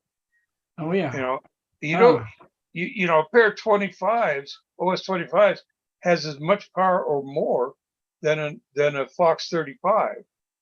You know, Yeah. so you know, Yeah. I would Well, I've got- suggest that you try those Magnum 15s on a 9.4 prop or nine or. I see you, Gordon. I'll let Gordon go ahead, take over. I just gotta tell him, I have pictures of Don Raby's mosquito before it was finished and after it was finished. Beautiful airplane. Yeah. I'm sorry. Yeah. And if you want, Paul, Bruce Perry says that maximum 3 flights a day on is too much with two. I think he's got arrow taggers in there. Yeah. Oh, okay, I got one of those too. Yeah, I only have one though. Bill, Okay. let me turn that around. How do you like the Magnum 15s? How do they perform for you? Are you comfortable running them? I've actually never run them myself. Okay. Yeah, That could they be, just actually. getting used to what they can do and stuff like that before you build the twin. Maybe you ought to build something like, what the heck, build something like even like a ringmaster or something like that. Yeah, which magician. Most people would not put a 15 on a ringmaster, but if you can get Yeah. get used to flying it that way and just Yeah. get used to running the engine, running Right. it with, Gordy, did you run extra nitro in those? Of course, you're at altitude too, so some of the rules are different, but. FPs, I run 20%, and on the Magnums, I run 10%. Okay. Oh, okay. They're very Get used easy. to running them. Get used to handling them. You need to break them in anyway. Yeah. My God, Yeah. build a twin with a brand new unrun engine. No, that's right. Yeah. These actually came with a the local hobby shop had a Pilot brand B-17 kit on consignment, and the fuselage was built. It was quite nicely done with 4 brand new engines, Robart gear, and the whole bit. And with these 4 engines, so I think it was $200 for the whole thing with 4 engines, brand new. So I just bought it because it was such a good deal, and I didn't really know what I was going to do with it. But when I heard Gord talking about on the twin, I thought, oh, maybe there's something I can do with them.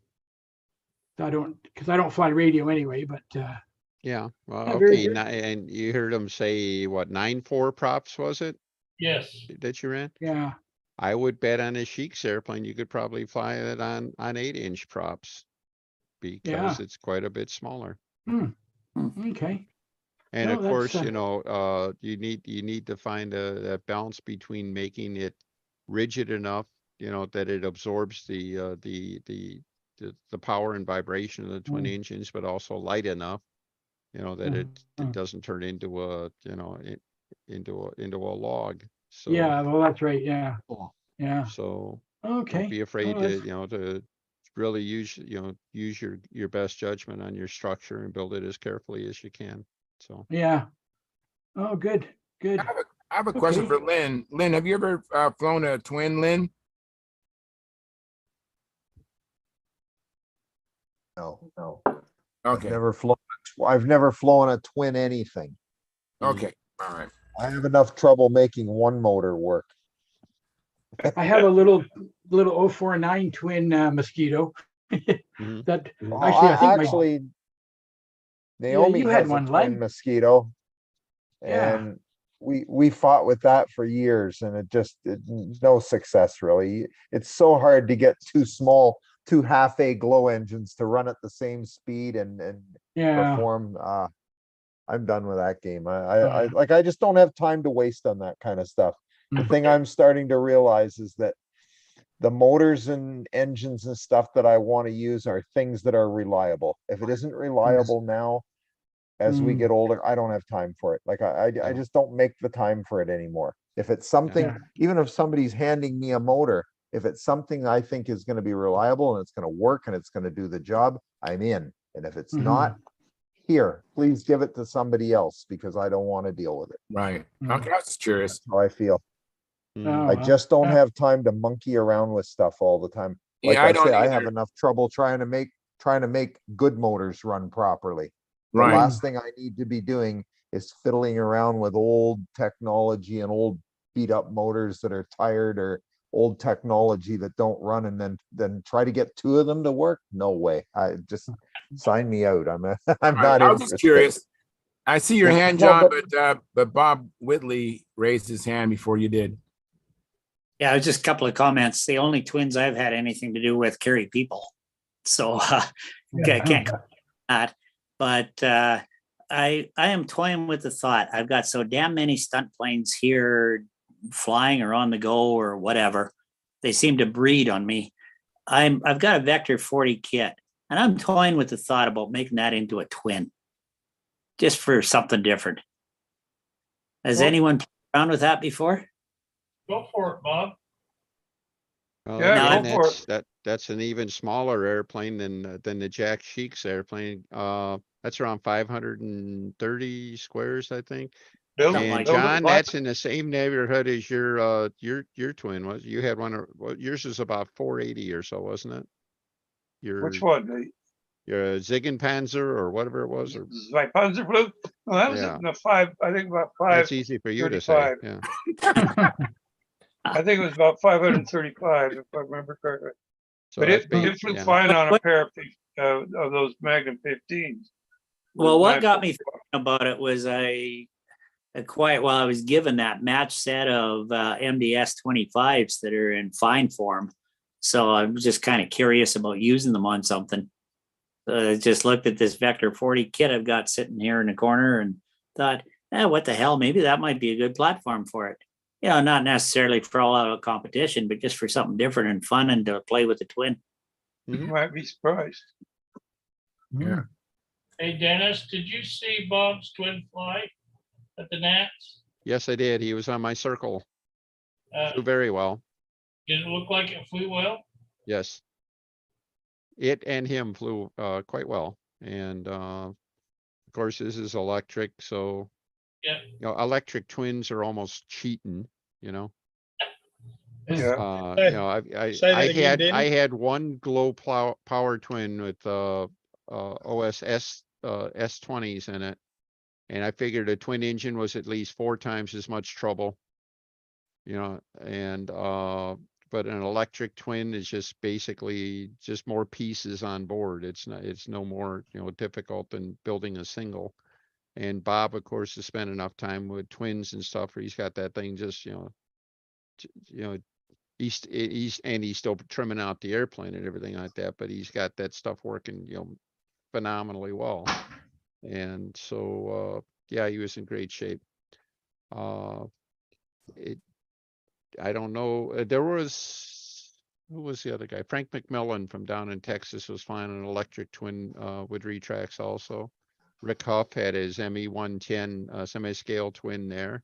That looked really good. All these airplanes were all electric and all behaving themselves. What So kind? Bob, no, Bob, I won't say it. Yes, I will. You know what I'm gonna say. And actually, I do have a Jack Sheik's Mosquito up in the rafters here someplace, and guess how I'm gonna power it. And Oh, wow. also, having said that, I've already changed the power plants on it in my mind at least a couple of times, you know, as I get more experience with it and stuff. And as of now, I'm going smaller than my original plan on that. So, What engines did you have in it? well, it would be electric. Oh, I was going to go Yeah. from a 2810 motor that weighs around around 3.5 ounces. And now I'm thinking more like the next size motor would be about 2.5 ounces, physically quite a bit smaller. And I see you, John. so, but that's it. That's it. I think, you know, I think the enemy is weight. And, you know, if you put 35s in the, I think Jack said his airplane weighed 70 ounces. Well, 70 ounces on a 570 square inch wing platform, that's not a happy airplane. All right. And, you know, because he had a lot of power in it and stuff, he was probably able to do things that, you know, that were surprising and stuff. But bottom line is that, you know, the enemy is still weight. That's why I like the idea, you know, you going with the 15s, but, and I think Gordy's experience proves it, that it can work. But you just got to do your homework. I mean, Gordy's got lots of years running combat engines and stuff like that. He knows how to make engines work. And he's probably got every ounce those engines have to deliver. He can get it on a consistent basis. You know, he knows the engines and he knows how to run them. Know when to tip the nitro, you know, jar, you know, with the one set he's running and stuff like that. And just know the equipment really well and go for it. But again, like Yeah. I keep saying, it's a hobby. You're not going to learn a darn thing about a twin until you actually build one and, you know, launch yourself into it.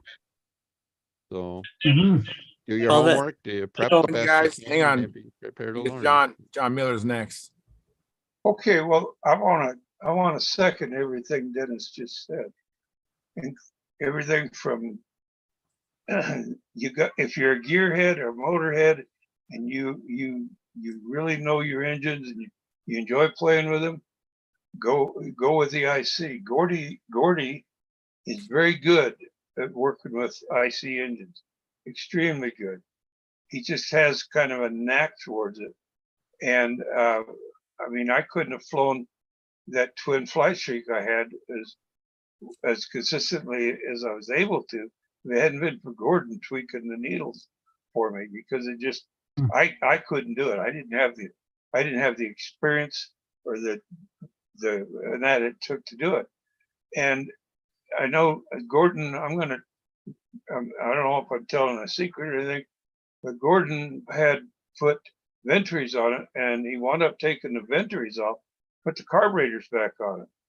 And then he would, Gordon, I think you opened it up, set the engines, and then use the throttle to match the engines up. Is that right, Gordy? Well, actually, I use the throttles to slow them down. To slow them down. Okay.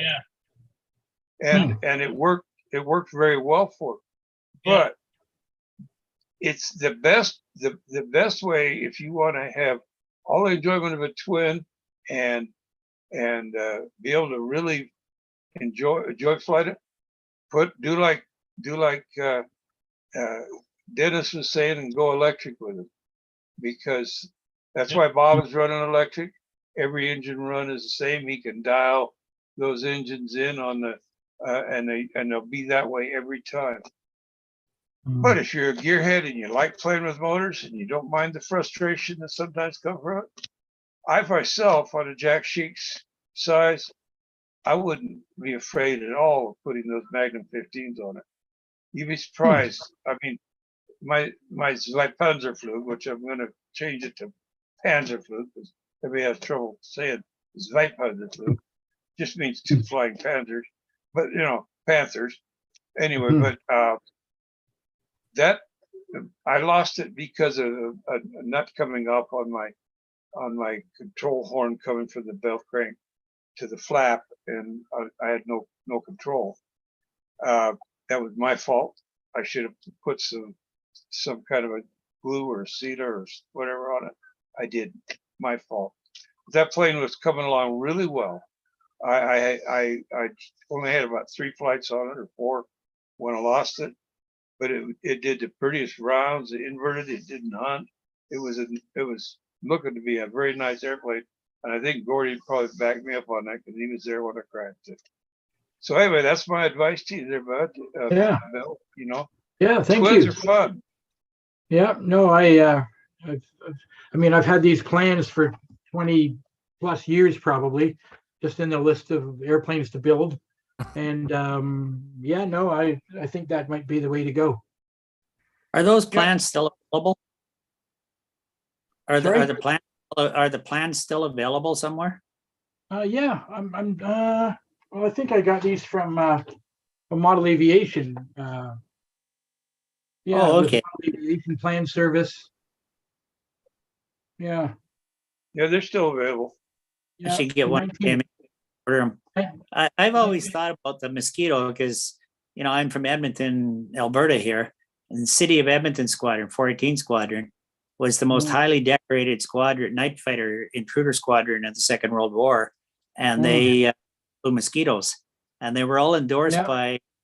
by the comic firm, and they were all done up with little Abner characters on them. Like the Mm. one museum here is Smoking Joe. Mhm. So sort of hometown connection there. It'd be a lot of fun. Yeah. Yeah, I got these in 1994. So I, kind of didn't rush into it. Nope. So, I see you, Gordon. Okay. Go ahead, Bill. I didn't mean to interrupt Oh. you. Go ahead. yeah, actually, Bob, I just wanted to say a quick hello. A good friend of mine in Edmonton, Mike Adam. Yeah. Mike, right? Yeah. Yeah. He was one of my inspectors at Cargo Jet, and then he moved out west. But Oh, yeah. I have a small world, but I just wanted to say hi, and we'll Good probably stuff. communicate back and forth at some point. Yeah, that'd be great. So So I'm be, on here. Got my PM. You just have to look it up. Yeah. No pseudonym. No. John, Or go, hang on now, John. I'm sorry. Sorry. Go ahead, Gordon. I just wanted to tell him that Dennis talked about the weight. My first one with the LA 15s on it weighed 46 ounces. Wow. Mm. And the second Wow. weighs 50.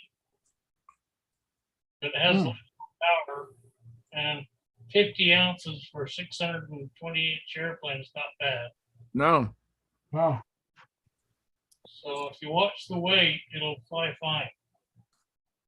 Yeah. Right. And of course, the engines are pretty light too, I expect here. There's one of them there.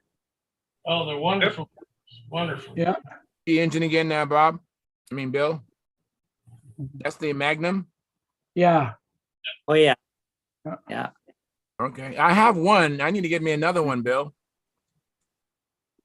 Yeah. Well, I don't know if I'll ever do my. I wouldn't mind doing that B-17 actually. It just as a scale, but there's kind of, I guess there was a connection because there's 4 engines, but one says Magnum, one says ASP. Okay. And I think I guess they were all the same essentially. I think I have another one that has no mark on it, but it looks exactly the same. Okay. Yeah, the ASP motors are pretty good. I have an ASP motor on my combat ship. I have an ASP 25. It's a really good motor. Mm. More powerful than the LA 25. Oh yeah, I think. Oh. SP. Actually, I think we talked about these one night, an MDS. Yeah. In fact, I just mentioned it a few minutes ago. Oh, okay. Yeah, this is a 28. This one. Okay. Yeah, I got 2 25s, a 40, a 48, and a 60. This just came with a bunch of stuff I bought from somebody. I didn't know much about it. Brand new though. Nice looking motor. Yeah, the only one I've run is the 40. The 60 was given to me when I went off to Vancouver a couple of months ago, and the guy said, "Oh, they could never." It was an RC engine, and they said they could never get it to run. Well, of course they can't, because none of the 60s carburetors ran worth a darn. So my thought is, I'll just throw a pericarb on or an OS or something I've got kicking around in my stash, and it'll probably run just fine. Right. Probably. Let me let Jonathan Carradas back in. I interrupted him. Go ahead, Jonathan. no, that's right. No worries here. I was just going to say 2 things. One, when are you going to pass the popcorn round? And this is so delicious, man. This is the best popcorn I've ever made. It's good stuff. And I was going to ask John, excuse me, John, that model, that twin boom thing behind you, what is that? You've probably spoken about it before, but I haven't. I don't know. Yeah. Let me take this and set it up here. I got it sitting on my lap.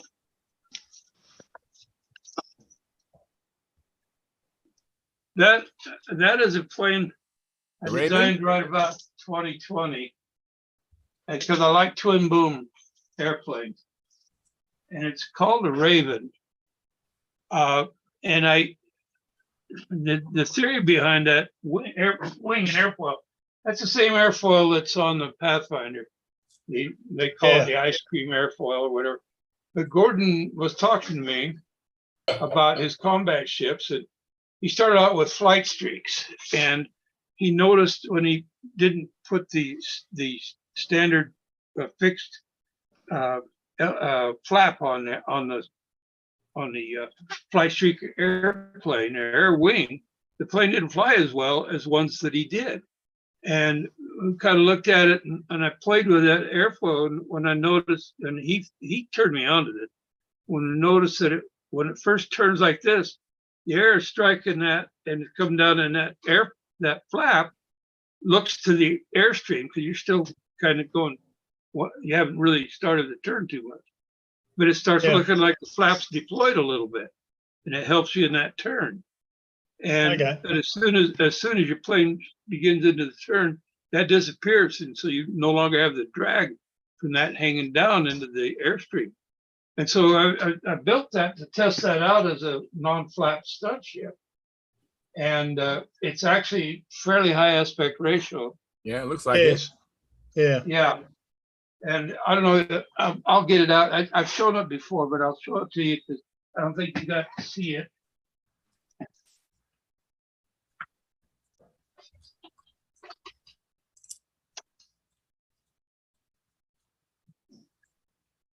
Okay. It's nice looking. It's a nice looking little airplane. I made a mistake though when I built it. I'll tell you what it was.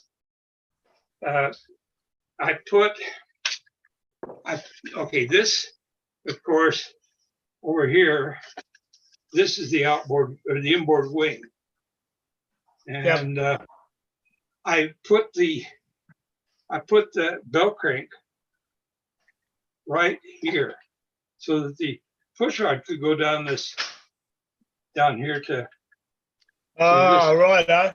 Yep. Okay. Well, I should have put it over here on this one on the outboard wing.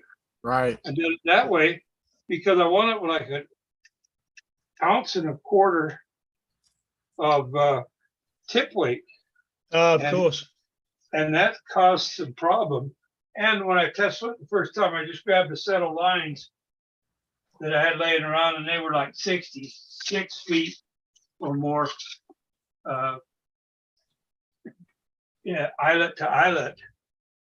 And so the poor plane, I had a big, huge bow in the line. And when I hit a control light to do a maneuver, the plane would start to maneuver, and that line would whip out here and whip it out of the maneuver. Yeah. Yeah. You know, so I've got some shorter lines that I've made up for it out of Spectra, and I'm going to play with it here soon to see if I can get it even with that belt crank in the wrong place.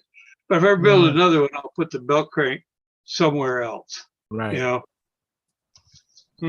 Hey, John, I want to ask you, I want to press a little bit more. So why do you like the twin booms? I know. I just like the way they look. Okay, it looks. You know, and you see them go up in a wing over. They look really different with that twin booms. I don't know. They just got a different look that kind of turned me on. I don't know. What did I know? I was just a kid. You know.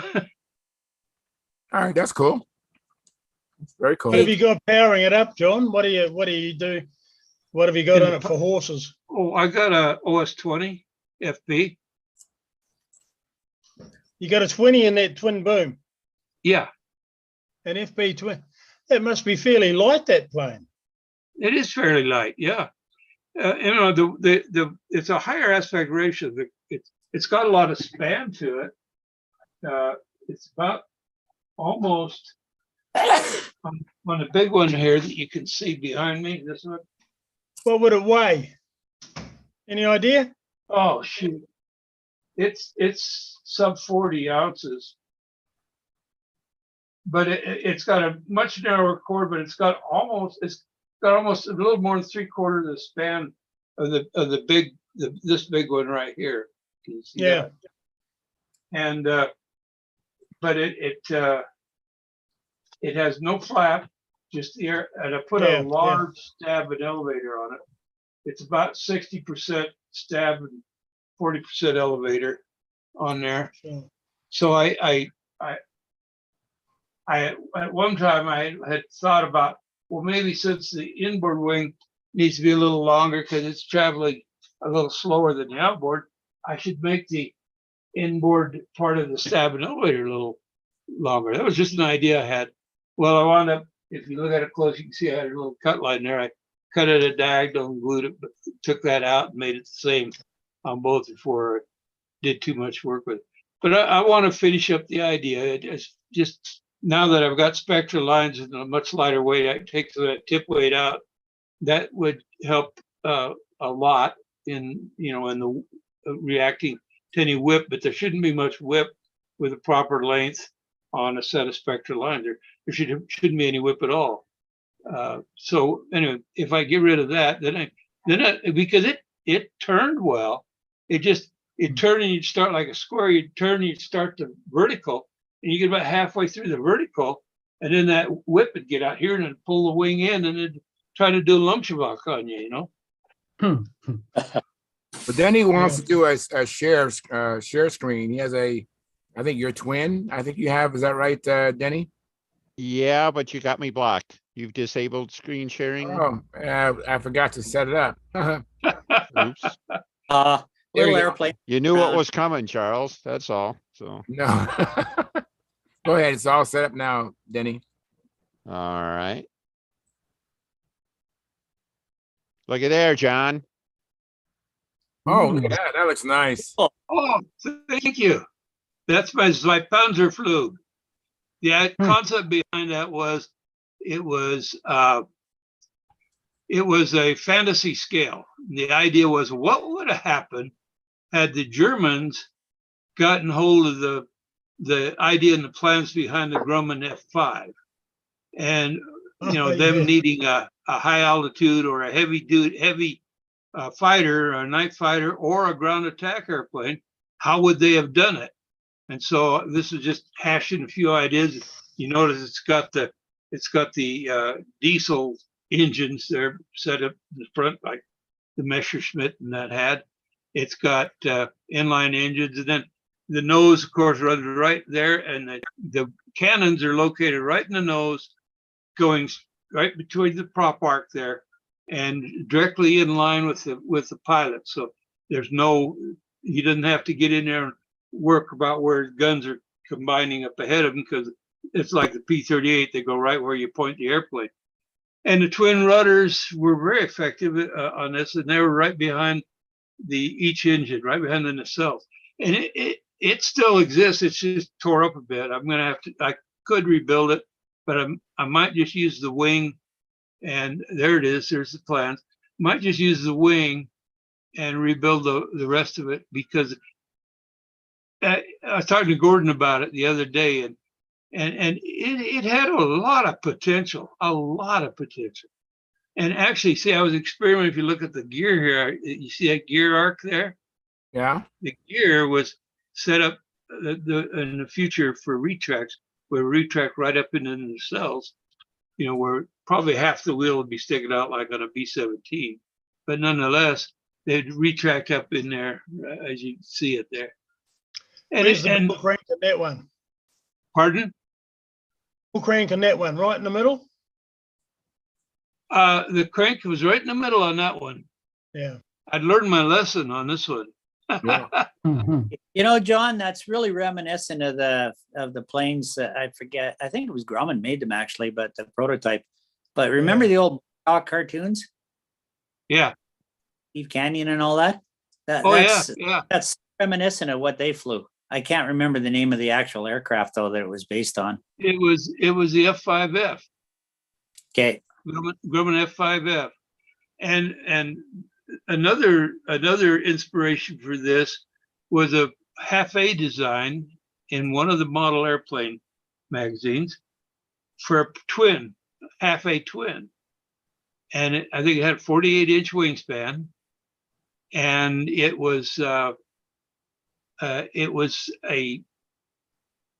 how would I put it? It was very reminiscent of what the Blackhawks, the Steve Canyon group, what they flew. And in fact, it was called the Black Hawk. So that was also a heavy contributor to the idea, the thought process.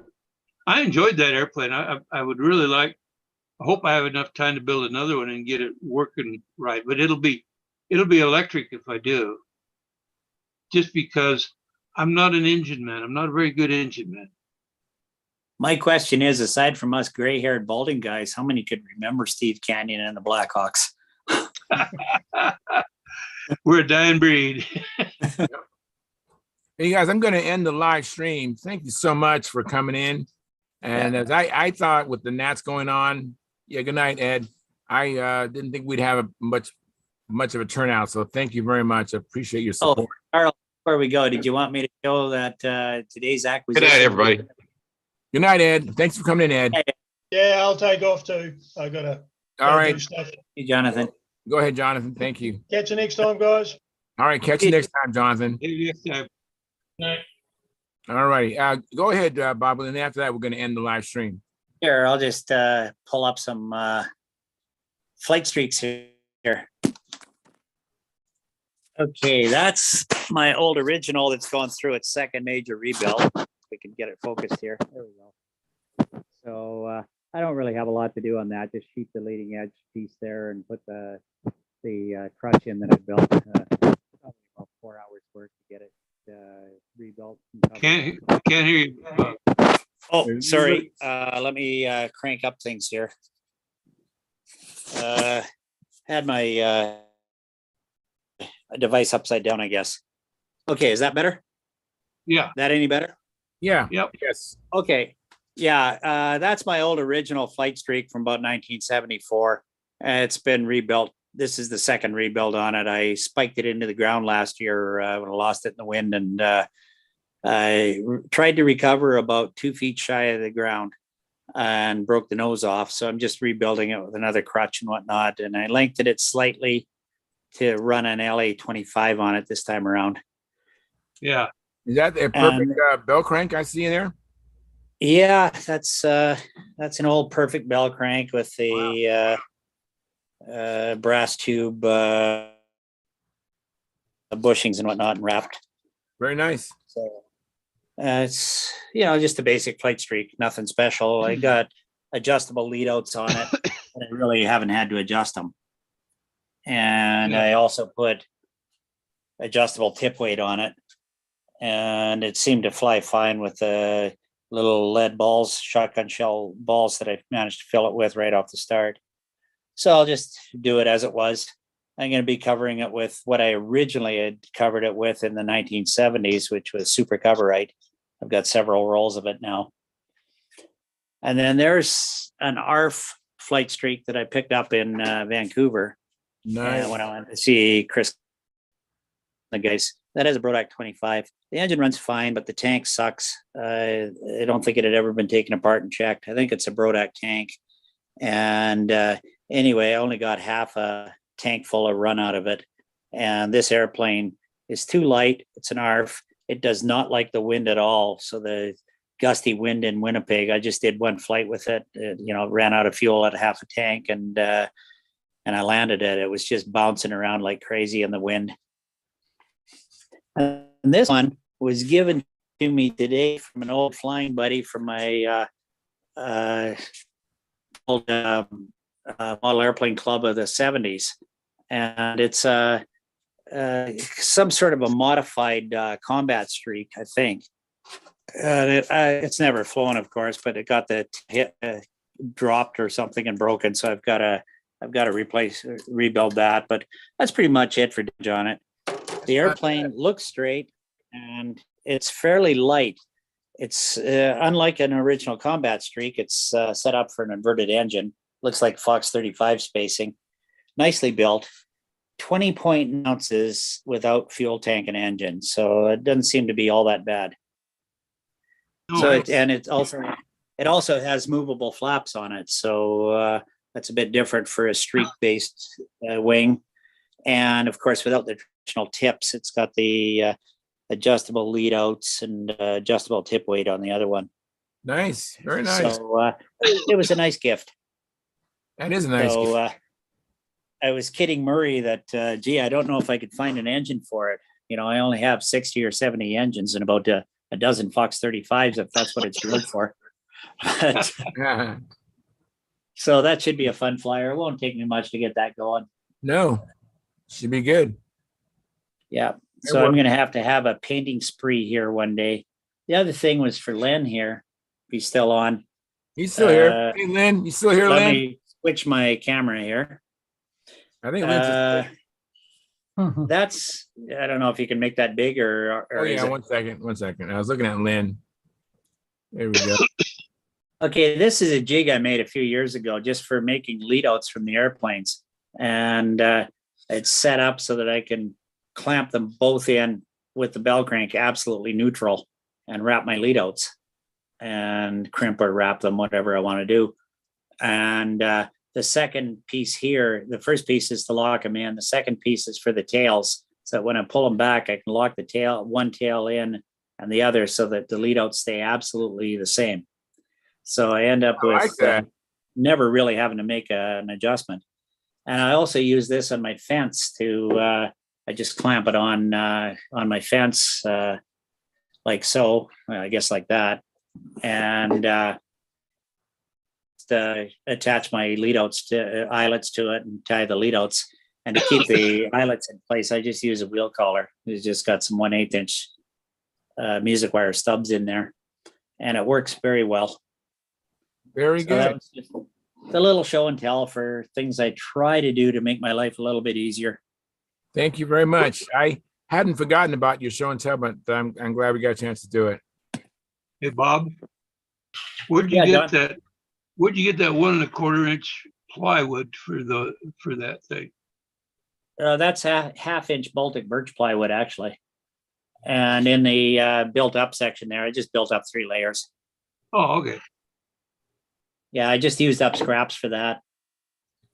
So I like to do most of my jigs and whatnot out of half inch or 3/4 inch Baltic birch. Oh, that's nice. If you're putting all the effort into building, spend $50 extra on a sheet of ply and have something decent. Yeah, very good.